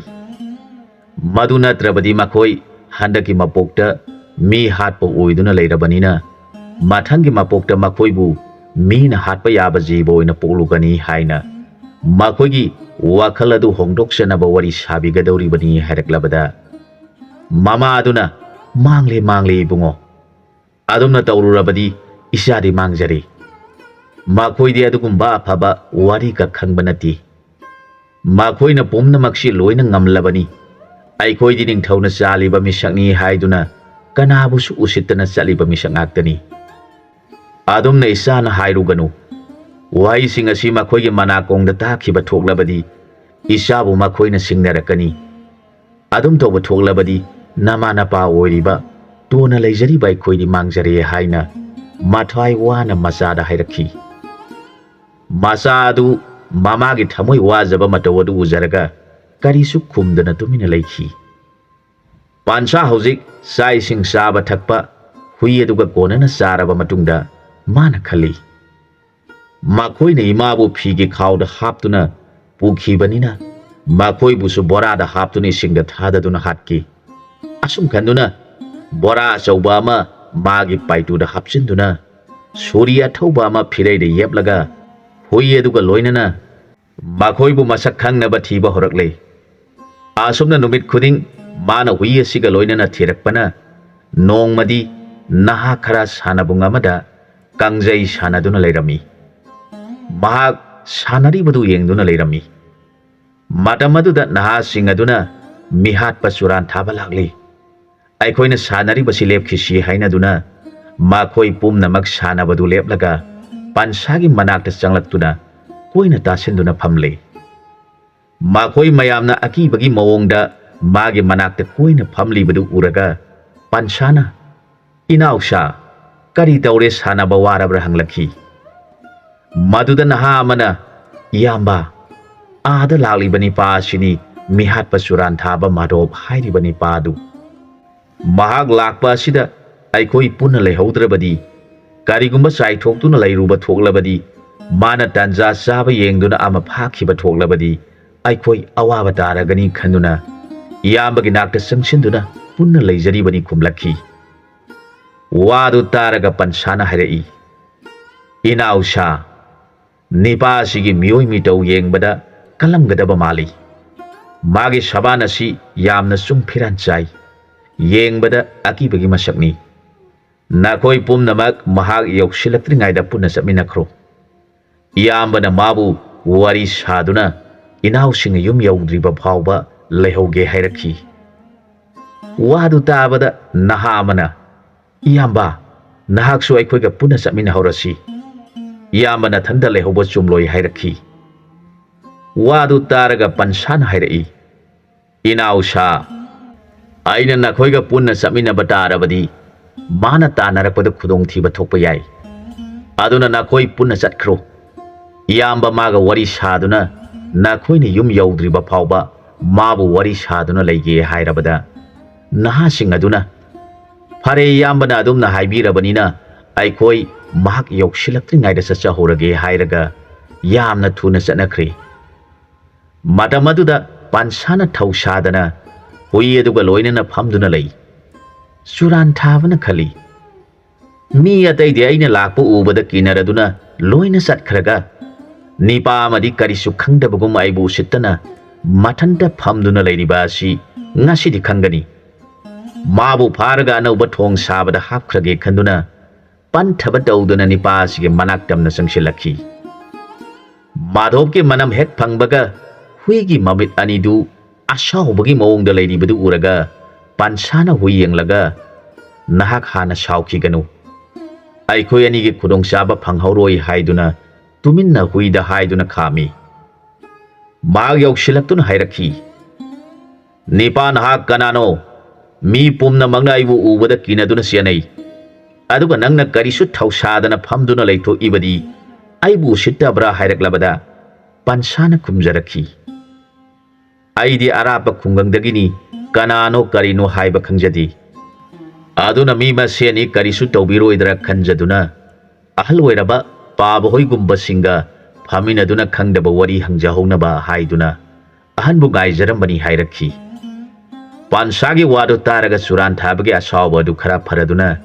magi nakta phamthare aduga hairakhi nangbu kungang karambadagino nabingna kari kaubage ahan oiba singdagi kari wari khangningbagi aina khangba wari oirabadi wari lebige hairaduna suran thabagi wakhanda manasu khudong chaba yengduna mabu phaba natrabadi naha asisu mapangan kalamgadaba mali aduna mabu themlaga mayumda puraga phage khanduna mana sana sinaba saraduna phamtharaduna hangba wahini matamaduda hui aduna tanja yenglaga ateba huigum makhoi anigi nakta sangsilaktuna kunduna lei maduda suran thabana hui asidi nangira ꯃꯄꯨꯛ ꯌꯥꯝꯅ ꯐꯕ ꯃꯥꯜꯂꯤ ꯍꯥꯏꯔꯒ ꯍꯨꯏ ꯑꯗꯨꯒꯤ ꯃꯁꯥꯗꯨ ꯃꯈꯨꯠꯅ ꯍꯦꯛ ꯅꯥꯟꯕꯤꯕꯗ ꯍꯨꯏ ꯑꯗꯨꯅ ꯇꯥꯟꯖꯥ ꯐꯪꯂꯗꯨꯅ ꯆꯨꯔꯥꯟ ꯊꯥꯕꯒꯤ ꯈꯧꯔꯤ ꯆꯔꯝꯗ ꯆꯣꯡꯁꯤꯟꯗꯨꯅ ꯎꯪꯈ꯭ꯔꯦ꯫ ꯆꯨꯔꯥꯟ ꯊꯥꯕ ꯑꯗꯨ ꯇꯧꯐꯝ ꯈꯪꯗꯗꯨꯅ ꯂꯩꯃꯥꯏꯗ ꯇꯨꯔꯦ꯫ ꯍꯨꯏꯅ ꯃꯥꯒꯤ ꯊꯋꯥꯏ ꯊꯥꯗ꯭ꯔꯤꯕ ꯐꯥꯎꯕ ꯊꯥꯗꯣꯛꯇꯦ꯫ ꯃꯗꯨꯗ ꯄꯥꯟꯁꯥ ꯀꯧꯕ ꯅꯤꯄꯥ ꯑꯗꯨꯅ ꯃꯥꯒꯤ ꯍꯨꯏꯗ ꯍꯥꯏꯔꯛꯈꯤ, ꯃꯔꯨꯞ, ꯅꯪꯅ ꯏꯃꯥꯒꯤ ꯂꯃꯟ ꯁꯤꯡꯒꯦ ꯈꯜꯂꯤꯕꯗꯨ ꯑꯩꯒꯤꯁꯨ ꯁꯔꯨꯛ ꯈꯔꯗꯪ ꯈꯥꯛꯎ꯫ ꯑꯔꯣꯏꯕꯒꯤ ꯃꯇꯝ ꯑꯗꯨꯗꯤ ꯑꯩꯒꯤ ꯁꯔꯨꯛ ꯑꯣꯏꯖꯒꯦ ꯍꯥꯏꯔꯕꯗ ꯍꯨꯏꯅ ꯃꯥꯕꯨ ꯆꯤꯛꯂꯤꯕꯗꯨ ꯊꯥꯗꯣꯛꯂꯦ꯫ ꯄꯥꯟꯁꯥꯅ ꯇꯨꯗꯨꯅ ꯂꯩꯔꯤꯕ ꯆꯨꯔꯥꯟ ꯊꯥꯕꯕꯨ ꯃꯥꯅ ꯄꯨꯔꯛꯄ ꯉꯥꯕꯣꯡ ꯑꯗꯨꯗ ꯈꯥꯎ ꯁꯦꯝꯗꯨꯅ ꯉꯥꯕꯣꯡ ꯈꯥꯎꯗ ꯍꯥꯞꯆꯤꯜꯂꯒ ꯍꯥꯏꯔꯛꯏ, ꯍꯦ ꯐꯠꯇ꯭ꯔꯕ ꯅꯤꯄꯥ, ꯅꯍꯥꯛꯅ ꯇꯧꯖꯕꯅ ꯅꯪꯅ ꯐꯪꯕꯅꯤ꯫ ꯃꯇꯝ ꯄꯨꯝꯅꯃꯛꯇ ꯅꯪꯅ ꯄꯨꯔꯛꯏꯕ ꯉꯥꯕꯣꯡ ꯈꯥꯎ ꯑꯁꯤꯒꯤ ꯃꯅꯨꯡꯗ ꯃꯤ ꯀꯌꯥ ꯍꯥꯞꯇꯨꯅ ꯃꯊ꯭ꯋꯥꯏ ꯃꯥꯡꯈ꯭ꯔꯕꯅꯤ꯫ ꯃꯈꯣꯏ ꯑꯗꯨꯅ ꯁꯤꯔꯝꯗꯥꯏꯒꯤ ꯃꯇꯝꯗ ꯅꯤꯡꯉꯝꯗꯅ ꯈꯟꯈꯤꯕ ꯋꯥꯈꯜ ꯑꯗꯨ ꯉꯁꯤꯗꯤ ꯅꯪꯒꯤ ꯁꯔꯨꯛ ꯑꯃꯨꯛ ꯇꯥꯔꯦꯗꯣ꯫ ꯅꯍꯥꯛꯅ ꯑꯩꯈꯣꯏ ꯑꯅꯤꯕꯨ ꯋꯥꯔꯧꯕ ꯑꯃꯨꯛ ꯇꯧꯔꯒꯅꯨ꯫ ꯅꯪꯅ ꯄꯨꯔꯛꯂꯤꯕ ꯉꯥꯕꯣꯡ ꯈꯥꯎ ꯑꯁꯤꯗ ꯅꯪꯕꯨ ꯍꯥꯞꯆꯤꯟꯕꯤꯔꯕꯅꯤ꯫ ꯅꯍꯥꯛ ꯅꯤꯡꯉꯝꯗꯕ ꯇꯧꯔꯒꯅꯨ꯫ ꯑꯁꯨꯝ ꯍꯥꯏꯔꯒ ꯆꯨꯔꯥꯟ ꯊꯥꯕꯕꯨ ꯃꯁꯥꯒꯤ ꯉꯥꯕꯣꯡ ꯑꯗꯨꯅ ꯈꯥꯎ ꯁꯦꯝꯂꯗꯨꯅ ꯍꯥꯞꯆꯤꯟꯈ꯭ꯔꯦ꯫ ꯁꯤꯐꯥꯠꯇ꯭ꯔꯤꯕ ꯆꯨꯔꯥꯟ ꯊꯥꯕ ꯉꯥꯕꯣꯡ ꯈꯥꯎ ꯑꯗꯨꯒꯤ ꯃꯅꯨꯡꯗ ꯁꯤꯕ ꯉꯝꯗꯅ ꯍꯨꯏꯅ ꯆꯤꯛꯈꯤꯕꯒꯤ ꯑꯋꯥ ꯃꯩꯁꯥ ꯈꯥꯡꯅ ꯄꯥꯟꯁꯥꯅ ꯈꯥꯎ ꯑꯗꯨꯕꯨ ꯃꯔꯦꯡꯕꯥꯟꯗ ꯊꯣꯡꯒꯠꯇꯨꯅ ꯇꯨꯔꯦꯟ ꯇꯝꯅ ꯄꯨꯗꯨꯅ ꯂꯥꯛꯂꯦ꯫ ꯑꯗꯨꯒ ꯍꯥꯏꯔꯛꯈꯤ, ꯍꯦ ꯐꯠꯇ꯭ꯔꯕ ꯃꯤꯅꯨꯡꯁꯤ ꯈꯪꯗ꯭ꯔꯕ ꯅꯤꯄꯥ, ꯅꯍꯥꯛꯅ ꯑꯩꯕꯨ ꯃꯤꯅꯨꯡꯁꯤ ꯈꯪꯗꯕ ꯃꯤꯅꯤ ꯍꯥꯏꯅ ꯗꯣꯁ ꯇꯧꯔꯒꯅꯨ꯫ ꯃꯁꯤꯗꯤ ꯅꯪꯅ ꯇꯧꯖꯈꯤꯕ ꯊꯕꯛꯁꯤꯡ ꯑꯗꯨꯒꯤ ꯃꯅꯥ ꯑꯣꯏꯅ ꯂꯥꯏꯅ ꯅꯪꯒꯤ ꯅꯐꯝꯗ ꯄꯤꯕꯅꯤ꯫ ꯑꯗꯨꯅ ꯅꯍꯥꯛꯁꯨ ꯅꯨꯡꯉꯥꯏꯕ꯭ꯔꯥ ꯌꯦꯡꯉꯨ ꯍꯥꯏꯔꯒ ꯃꯃꯥ ꯔꯥꯅꯤꯕꯨ ꯀꯧꯖꯔꯒ ꯍꯥꯏꯔꯛꯈꯤ, ꯍꯥ ꯏꯃꯥ ꯏꯕꯦꯝꯃ, ꯅꯍꯥꯛꯅ ꯆꯨꯔꯥꯟ ꯊꯥꯕꯒꯤ ꯉꯥꯕꯣꯡ ꯈꯥꯎ ꯃꯅꯨꯡꯗ ꯂꯩꯔꯕ ꯀꯥꯟꯗ ꯅꯆꯥ ꯑꯩꯒꯤꯗꯃꯛꯇ ꯈꯟꯖꯔꯒ ꯅꯤꯡꯉꯝꯗꯅ ꯃꯤꯠꯇꯒꯤ ꯄꯤꯔꯥꯡ ꯁꯤꯟꯊꯈꯤꯕꯗꯨ ꯉꯁꯤꯗꯤ ꯏꯃꯥ ꯅꯍꯥꯛꯅ ꯐꯠꯇ꯭ꯔꯕ ꯃꯤꯅꯨꯡꯁꯤ ꯈꯪꯗ꯭ꯔꯕ ꯑꯁꯤꯅ ꯐꯪꯒꯗꯧꯔꯤꯕ ꯑꯋꯥꯕꯁꯤ ꯌꯦꯡꯕꯤꯔꯒ ꯄꯦꯟꯕꯤꯕ ꯑꯣꯏꯕꯤꯔꯣ꯫ ꯂꯥꯏꯕꯛ ꯊꯤꯔꯕ ꯅꯆꯥ ꯑꯩꯕꯨ ꯃꯤꯅꯨꯡꯁꯤ ꯈꯪꯗꯕ ꯃꯤꯅꯤ ꯍꯥꯏꯅ ꯈꯟꯕꯤꯔꯒꯅꯨ꯫ ꯅꯆꯥ ꯂꯥꯏꯕꯛ ꯊꯤꯕꯅ ꯃꯥꯗ ꯅꯠꯇꯅ ꯃꯥꯒ ꯂꯣꯏꯅꯈꯤꯕ ꯃꯈꯣꯏ ꯑꯅꯤ ꯑꯗꯨꯁꯨ ꯂꯃꯟ ꯁꯤꯡꯕ ꯉꯝꯍꯟꯕꯤꯌꯨ ꯍꯥꯏꯖꯔꯛꯈꯤ꯫ ꯂꯥꯏ ꯑꯣꯏꯈ꯭ꯔꯕꯤ ꯃꯃꯥ ꯔꯥꯅꯤꯅ ꯃꯆꯥꯅ ꯃꯊꯃꯣꯏ ꯁꯣꯛꯅ ꯇꯦꯡꯊꯥꯖꯕꯗꯨ ꯎꯖꯔꯒ ꯃꯃꯤꯠꯇꯒꯤ ꯃꯄꯤ ꯁꯤꯟꯊꯅ, ꯏꯃꯥꯒꯤ ꯏꯕꯨꯡꯉꯣ ꯅꯨꯡꯁꯤꯕ, ꯏꯆꯥꯅ ꯅꯃꯥ ꯑꯩꯒꯤ ꯂꯃꯟ ꯁꯤꯡꯖꯅꯤꯡꯗꯨꯅ ꯅꯊꯃꯣꯏꯗ ꯁꯤꯕ ꯆꯪꯕ ꯈꯪꯗꯅ ꯂꯃꯟ ꯈꯨꯝꯅꯤꯡꯕꯒꯤ ꯃꯩꯅ ꯆꯥꯛꯂꯤꯕꯗꯨ ꯏꯃꯥꯅ ꯎꯖꯔꯒ ꯄꯦꯟꯖꯔꯦ꯫ ꯑꯗꯨꯅ ꯏꯆꯥꯅ ꯅꯤꯡꯂꯤꯕ ꯈꯨꯗꯤꯡꯃꯛ ꯄꯥꯡꯊꯣꯛꯆꯕ ꯉꯝꯖꯔꯣ ꯍꯥꯏꯅ ꯂꯥꯏ ꯑꯣꯏꯈ꯭ꯔꯕꯤ ꯔꯥꯅꯤꯅ ꯕꯣꯔ ꯄꯤꯔꯛꯈꯤ꯫ ꯄꯥꯟꯁꯥ ꯀꯧꯕ ꯅꯤꯄꯥ ꯑꯗꯨꯅ ꯀꯞꯄ ꯌꯥꯕ ꯃꯈꯩ ꯀꯞꯂꯒ ꯃꯍꯥꯛꯅ ꯉꯥꯕꯣꯡ ꯈꯥꯎꯗ ꯍꯥꯞꯂꯤꯕ ꯃꯥꯙꯣꯞꯄꯨ ꯇꯨꯔꯦꯟꯒꯤ ꯏꯁꯤꯡꯗ ꯄꯨꯊꯗꯨꯅ ꯊꯥꯗꯈ꯭ꯔꯦ꯫ ꯃꯥꯙꯣꯞ ꯑꯗꯨ ꯏꯁꯤꯡꯒꯤ ꯃꯅꯨꯡ ꯍꯦꯛ ꯌꯧꯔꯛꯄꯗ ꯁꯣꯔ ꯍꯣꯟꯕ ꯉꯝꯂꯛꯇ꯭ꯔꯗꯨꯅ ꯈꯥꯎ ꯃꯅꯨꯡꯗ ꯀꯟꯅ ꯆꯣꯡꯂꯝꯂꯒ ꯁꯤꯔꯦ꯫ ꯃꯇꯝ ꯑꯁꯤꯗ ꯃꯈꯣꯏ ꯅꯤꯄꯥ ꯑꯅꯤꯗꯨ ꯃꯥꯙꯣꯞꯀ ꯎꯅꯁꯤ ꯍꯥꯏꯅꯈꯤꯕꯅ ꯀꯣꯃꯣꯜ ꯀꯧꯕ ꯅꯤꯄꯥ ꯑꯁꯤꯅ ꯍꯥꯟꯅ ꯂꯥꯛꯇꯨꯅ ꯃꯥꯙꯣꯞꯄꯨ ꯊꯤꯔꯛꯈꯤ꯫ ꯃꯍꯥꯛꯅ ꯇꯨꯔꯦꯟ ꯃꯄꯥꯟ ꯑꯗꯨꯗ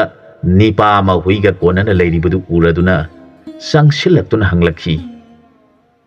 ꯏꯕꯨꯡꯉꯣ ꯅꯍꯥꯛꯄꯨ ꯀꯅꯥꯅꯣ? ꯑꯁꯣꯝꯗ ꯑꯍꯟ ꯃꯤꯑꯣꯏ ꯃꯤꯇꯧ ꯋꯥꯡ ꯆꯥꯎꯕ ꯅꯤꯄꯥ ꯑꯃ ꯂꯥꯛꯄ ꯎꯕ꯭ꯔꯥ? ꯃꯗꯨꯗ ꯍꯨꯏ ꯄꯨꯔꯤꯕ ꯄꯟꯁꯥꯅ ꯍꯥꯏꯔꯛꯈꯤ, ꯏꯄꯟꯕꯨ ꯀꯔꯤ ꯃꯤꯡ ꯀꯧꯕꯤꯕꯒꯦ? ꯃꯗꯨꯗ ꯀꯣꯃꯣꯜꯅ, ꯏꯕꯨꯡꯉꯣ ꯑꯩꯒꯤ ꯃꯤꯡꯗꯤ ꯀꯣꯃꯣꯜ ꯀꯧꯏ꯫ ꯑꯩꯅ ꯍꯪꯂꯤꯕ ꯅꯤꯄꯥ ꯑꯗꯨꯒꯤ ꯃꯤꯡꯅ ꯃꯥꯙꯣꯞ ꯍꯥꯏꯅꯁꯨ ꯀꯧꯏ, ꯑꯗꯨꯒ ꯃꯤꯌꯥꯝꯅꯗꯤ ꯆꯨꯔꯥꯟ ꯊꯥꯕ ꯍꯥꯏꯅꯁꯨ ꯈꯪꯅꯩ꯫ ꯃꯍꯥꯛꯅ ꯑꯩꯈꯣꯏ ꯑꯍꯨꯝ ꯃꯐꯝ ꯑꯁꯤꯗ ꯊꯦꯡꯅꯁꯤ ꯍꯥꯏꯗꯨꯅ ꯀꯧꯔꯤꯕꯅꯤ꯫ ꯅꯤꯃꯥꯏ ꯀꯧꯕ ꯑꯃꯁꯨ ꯂꯥꯛꯈꯤꯒꯅꯤ꯫ ꯑꯩꯈꯣꯏ ꯑꯍꯨꯝꯁꯤꯅꯤ ꯂꯩꯕꯥꯛ ꯑꯁꯤꯒꯤ ꯅꯨꯄꯤ ꯑꯉꯥꯡ ꯄꯨꯝꯅꯃꯛꯅ ꯀꯤꯅꯔꯤꯕꯁꯤ ꯍꯥꯏꯔꯛꯈꯤ꯫ ꯃꯗꯨꯗ ꯄꯟꯁꯥꯅ ꯍꯥꯏꯔꯛꯏ, ꯑꯩꯕꯨꯁꯨ ꯃꯐꯝ ꯑꯁꯤꯗ ꯊꯦꯡꯅꯁꯤ, ꯑꯩꯁꯨ ꯆꯨꯔꯥꯟ ꯊꯥꯕꯒꯤ ꯊꯕꯛ ꯑꯁꯤ ꯌꯥꯎꯔꯣ ꯍꯥꯏꯗꯨꯅ ꯑꯔꯨꯕ ꯋꯥ ꯈꯟꯅꯒꯗꯕꯅꯤ ꯍꯥꯏꯗꯨꯅ ꯀꯧꯔꯤꯕꯅꯤ꯫ ꯑꯩꯁꯨ ꯂꯨꯆꯤꯡꯕ ꯑꯗꯨꯕꯨ ꯉꯥꯏꯖꯔꯤꯕꯅꯤ ꯍꯦꯛ ꯍꯥꯏꯔꯦ꯫ ꯃꯗꯨꯗ ꯀꯣꯃꯣꯜ ꯀꯧꯕ ꯆꯨꯔꯥꯟ ꯊꯥꯕ ꯑꯗꯨꯅ ꯊꯥꯖꯔꯗꯨꯅ, ꯍꯣꯏꯅꯦ, ꯑꯩꯉꯣꯟꯗꯁꯨ ꯑꯩꯈꯣꯏ ꯑꯍꯨꯝ ꯄꯨꯟꯅ ꯑꯔꯨꯕ ꯋꯥꯐꯝ ꯑꯃ ꯈꯟꯅꯒꯗꯕꯅꯤ, ꯄꯨꯟꯗꯕ ꯌꯥꯗꯦ ꯍꯥꯏꯗꯨꯅ ꯂꯥꯛꯂꯤꯕꯅꯤ ꯍꯥꯏꯗꯨꯅ ꯃꯍꯥꯛ ꯄꯟꯁꯥꯒꯤ ꯃꯅꯥꯛꯇ ꯆꯪꯁꯤꯜꯂꯛꯇꯨꯅ ꯐꯝꯊꯔꯦ꯫ ꯃꯇꯝ ꯑꯗꯨꯗ ꯍꯨꯏꯅ ꯇꯥꯟꯖꯥ ꯌꯦꯡꯂꯒ ꯀꯣꯃꯣꯜꯒꯤ ꯈꯧꯔꯤ ꯆꯔꯝꯗ ꯂꯥꯛꯂꯦ꯫ ꯄꯟꯁꯥꯅ ꯀꯣꯃꯣꯜꯒꯤ ꯃꯁꯥꯗ ꯏꯜꯂꯤꯕ ꯉꯥꯕꯣꯡ ꯑꯗꯨꯅ ꯈꯥꯎ ꯁꯦꯝꯂꯒ ꯀꯣꯃꯣꯜꯕꯨ ꯍꯥꯞꯆꯤꯜꯂꯒ ꯏꯁꯤꯡꯗ ꯏꯟꯊꯈ꯭ꯔꯦ꯫ ꯃꯇꯝ ꯈꯔ ꯂꯩꯔꯒ ꯅꯤꯃꯥꯏ ꯀꯧꯕ ꯆꯨꯔꯥꯟ ꯊꯥꯕ ꯑꯗꯨ ꯑꯃꯨꯛ ꯂꯥꯛꯂꯦ꯫ ꯃꯍꯥꯛꯅ ꯄꯟꯁꯥ ꯀꯧꯕ ꯅꯤꯄꯥ ꯑꯗꯨꯗ ꯍꯪꯂꯛꯈꯤ, ꯏꯕꯨꯡꯉꯣ ꯃꯐꯝ ꯑꯁꯤꯗ ꯅꯤꯄꯥ ꯑꯅꯤꯀꯥꯛ ꯂꯥꯛꯂꯝꯕ ꯎꯍꯧꯕ꯭ꯔꯥ?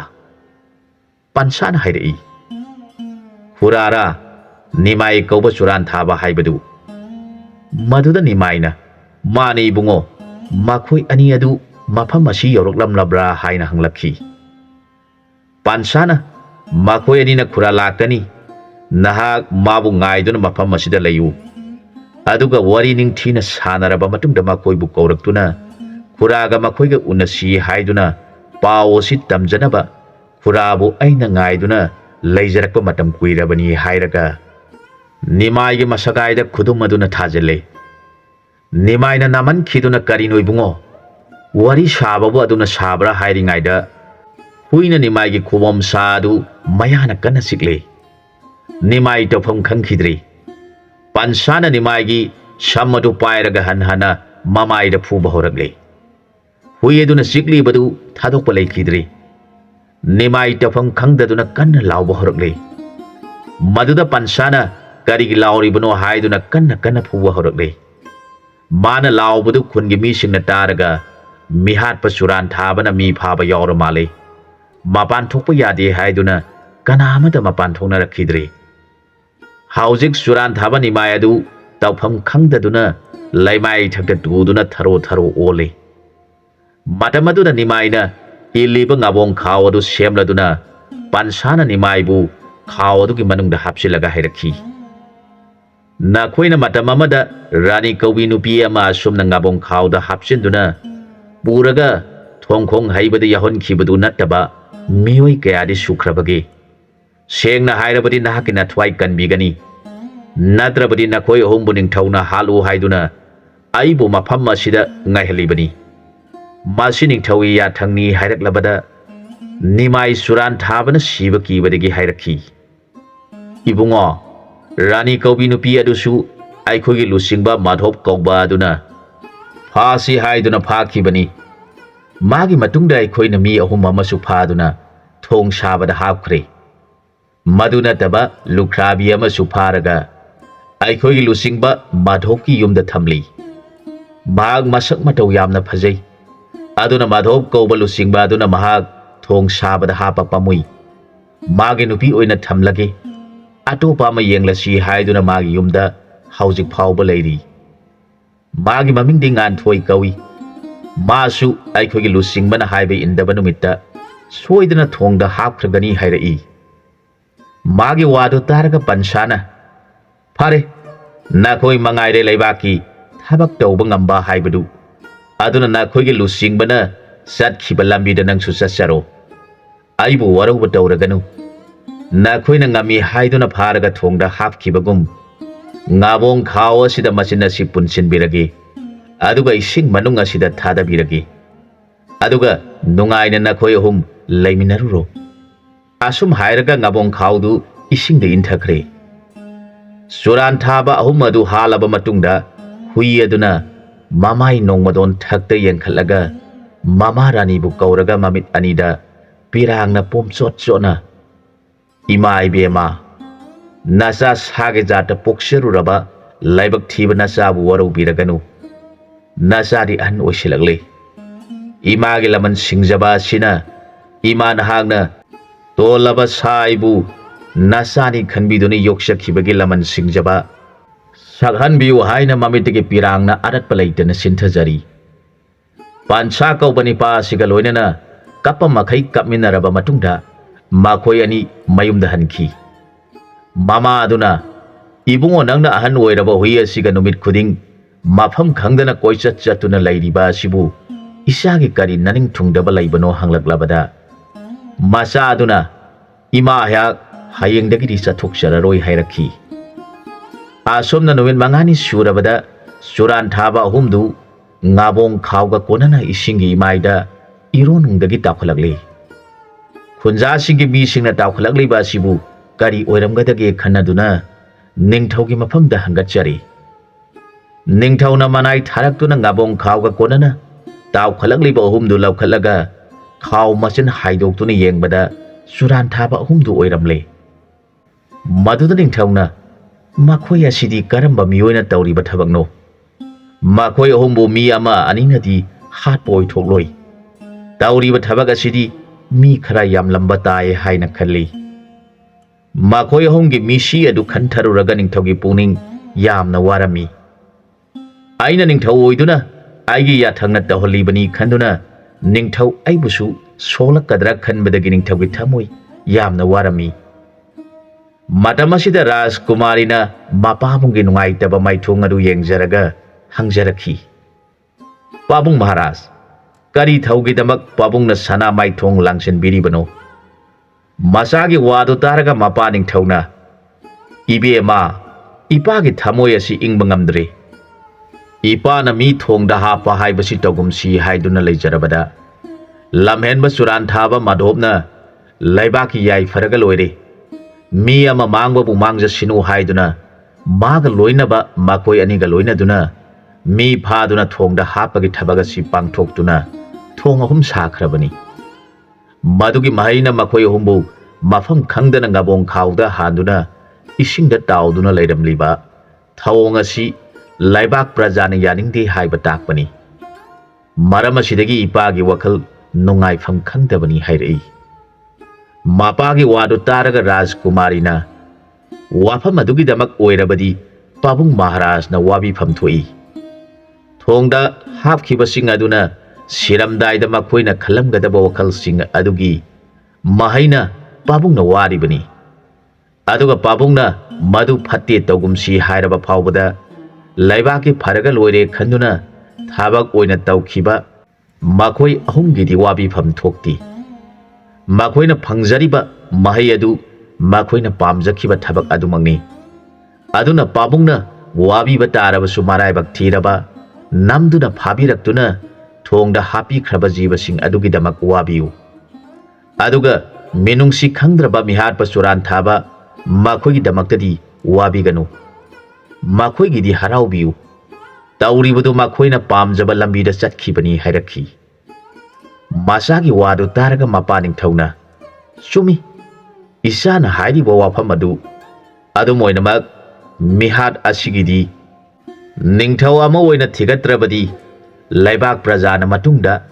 ꯅꯤꯡꯊꯧꯒꯤ ꯐꯝꯅꯥꯏꯕ ꯑꯣꯏꯕꯤꯅꯕ ꯀꯅꯥꯃꯠꯇ ꯂꯩꯔꯔꯣꯏ ꯑꯗꯨꯅ ꯊꯤꯒꯠꯇꯨꯅ ꯑꯆꯨꯝ ꯑꯔꯥꯟ ꯕꯤꯆꯥꯔ ꯑꯃꯇꯪ ꯇꯧꯍꯧꯕꯅ ꯐꯒꯗ꯭ꯔꯥ ꯍꯥꯏꯅ ꯏꯄꯥꯅ ꯈꯜꯂꯤ ꯍꯥꯏꯗꯨꯅ ꯅꯤꯡꯊꯧ ꯃꯅꯥꯏꯁꯤꯡꯅ ꯃꯐꯝ ꯑꯗꯨꯗ ꯂꯩꯔꯤꯕ ꯃꯤꯁꯤꯡꯗ ꯀꯔꯝꯕ ꯃꯁꯛ ꯈꯪꯗꯕ ꯃꯤꯁꯛ ꯅꯨꯃꯤꯠ ꯑꯗꯨꯗ ꯂꯥꯛꯈꯤꯕ ꯎꯕ꯭ꯔꯥ ꯍꯥꯏꯅ ꯊꯤꯒꯠꯂꯛꯄꯗ ꯅꯍꯥꯟ ꯀꯪꯖꯩꯕꯨꯡꯗ ꯁꯥꯟꯅꯔꯝꯕ ꯅꯍꯥꯁꯤꯡ ꯑꯗꯨꯅ ꯑꯩꯈꯣꯏꯅ ꯀꯗꯥꯏꯗꯒꯤꯅꯣ ꯃꯃꯤꯡ ꯃꯊꯥꯁꯨ ꯈꯪꯗꯕ ꯅꯤꯄꯥ ꯄꯥꯈꯪ ꯑꯃ ꯍꯨꯏ ꯑꯃꯒ ꯂꯣꯏꯅꯅ ꯑꯩꯈꯣꯏꯅ ꯁꯥꯟꯅꯔꯤꯕ ꯑꯗꯨ ꯌꯦꯡꯗꯨꯅ ꯂꯩꯔꯝꯃꯤ ꯃꯇꯝ ꯑꯗꯨꯗ ꯆꯨꯔꯥꯟ ꯊꯥꯕ ꯑꯗꯨꯅ ꯂꯥꯞꯅ ꯑꯩꯈꯣꯏꯒꯤ ꯁꯥꯟꯅꯐꯝ ꯇꯝꯅ ꯂꯥꯛꯄꯗꯨ ꯎꯕꯗꯒꯤ ꯑꯩꯈꯣꯏ ꯃꯌꯥꯝ ꯀꯤꯔꯗꯨꯅ ꯃꯥꯒꯤ ꯃꯅꯥꯛꯇ ꯆꯪꯁꯤꯟꯗꯨꯅ ꯐꯝꯂꯦ ꯃꯗꯨꯗ ꯅꯤꯄꯥ ꯑꯗꯨꯅ ꯏꯅꯥꯎꯁꯟ ꯑꯩꯈꯣꯏꯕꯨ ꯀꯤꯕꯒꯤ ꯃꯇꯧ ꯎꯔꯤꯕ ꯑꯁꯤꯕꯨ ꯀꯔꯤꯒꯤꯅꯣ ꯍꯪꯂꯕꯗ ꯑꯩꯈꯣꯏꯅ ꯃꯤꯍꯥꯠ ꯆꯨꯔꯥꯟ ꯊꯥꯕ ꯑꯗꯨ ꯂꯥꯛꯄꯒꯤꯅꯤ ꯍꯥꯏꯔꯕꯗ ꯅꯤꯄꯥ ꯑꯗꯨꯅ ꯑꯗꯨ ꯑꯣꯏꯔꯕꯗꯤ ꯅꯈꯣꯏ ꯄꯨꯝꯅꯃꯛ ꯆꯠꯈ꯭ꯔꯣ ꯑꯩ ꯏꯊꯟꯇ ꯂꯩꯍꯧꯔꯒꯦ ꯀꯔꯤꯒꯨꯝꯕ ꯃꯥꯅ ꯅꯈꯣꯏꯕꯨ ꯍꯪꯂꯕꯁꯨ ꯑꯩꯅ ꯆꯠꯈ꯭ꯔꯦ ꯍꯥꯏꯗꯨꯅ ꯋꯥꯔꯤ ꯁꯥꯎꯔꯒꯦ ꯊꯣꯏꯅ ꯋꯥꯔꯨꯔꯒꯅꯨ ꯍꯥꯏꯔꯒ ꯃꯥꯅ ꯁꯥꯟꯅꯐꯝꯗ ꯐꯝꯗꯨꯅ ꯂꯩꯍꯧꯏ ꯑꯩꯈꯣꯏ ꯃꯌꯥꯝꯗꯤ ꯌꯨꯝ ꯌꯨꯝꯗ ꯑꯗꯨꯝ ꯂꯥꯛꯅꯔꯦ ꯍꯥꯏꯅ ꯄꯥꯎ ꯇꯝꯃꯤ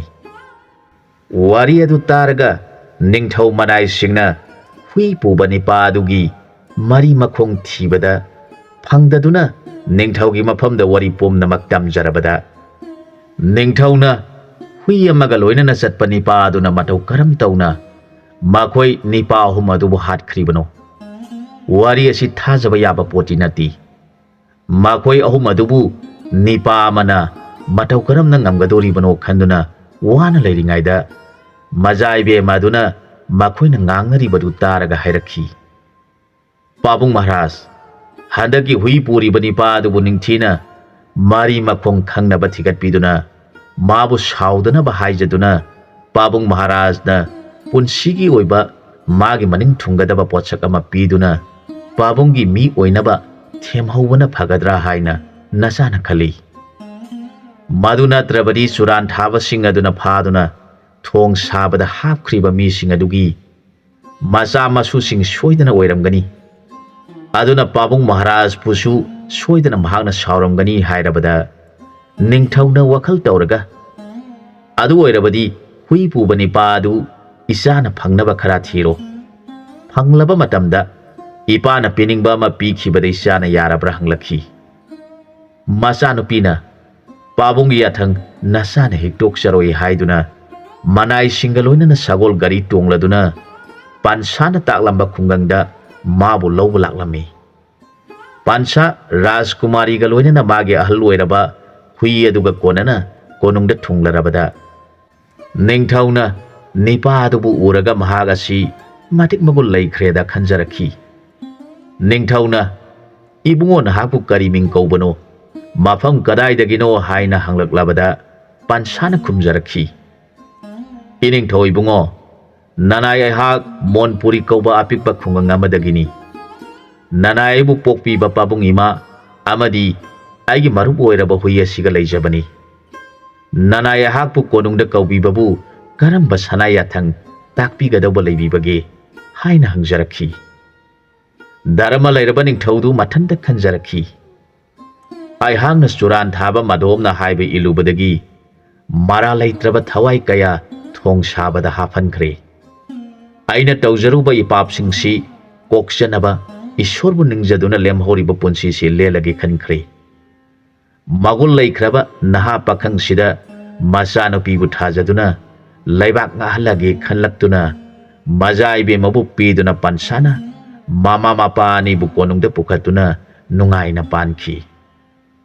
matang aswaida wari silosinjare anauba wari amada mayamga puna amuk thengnaminarasi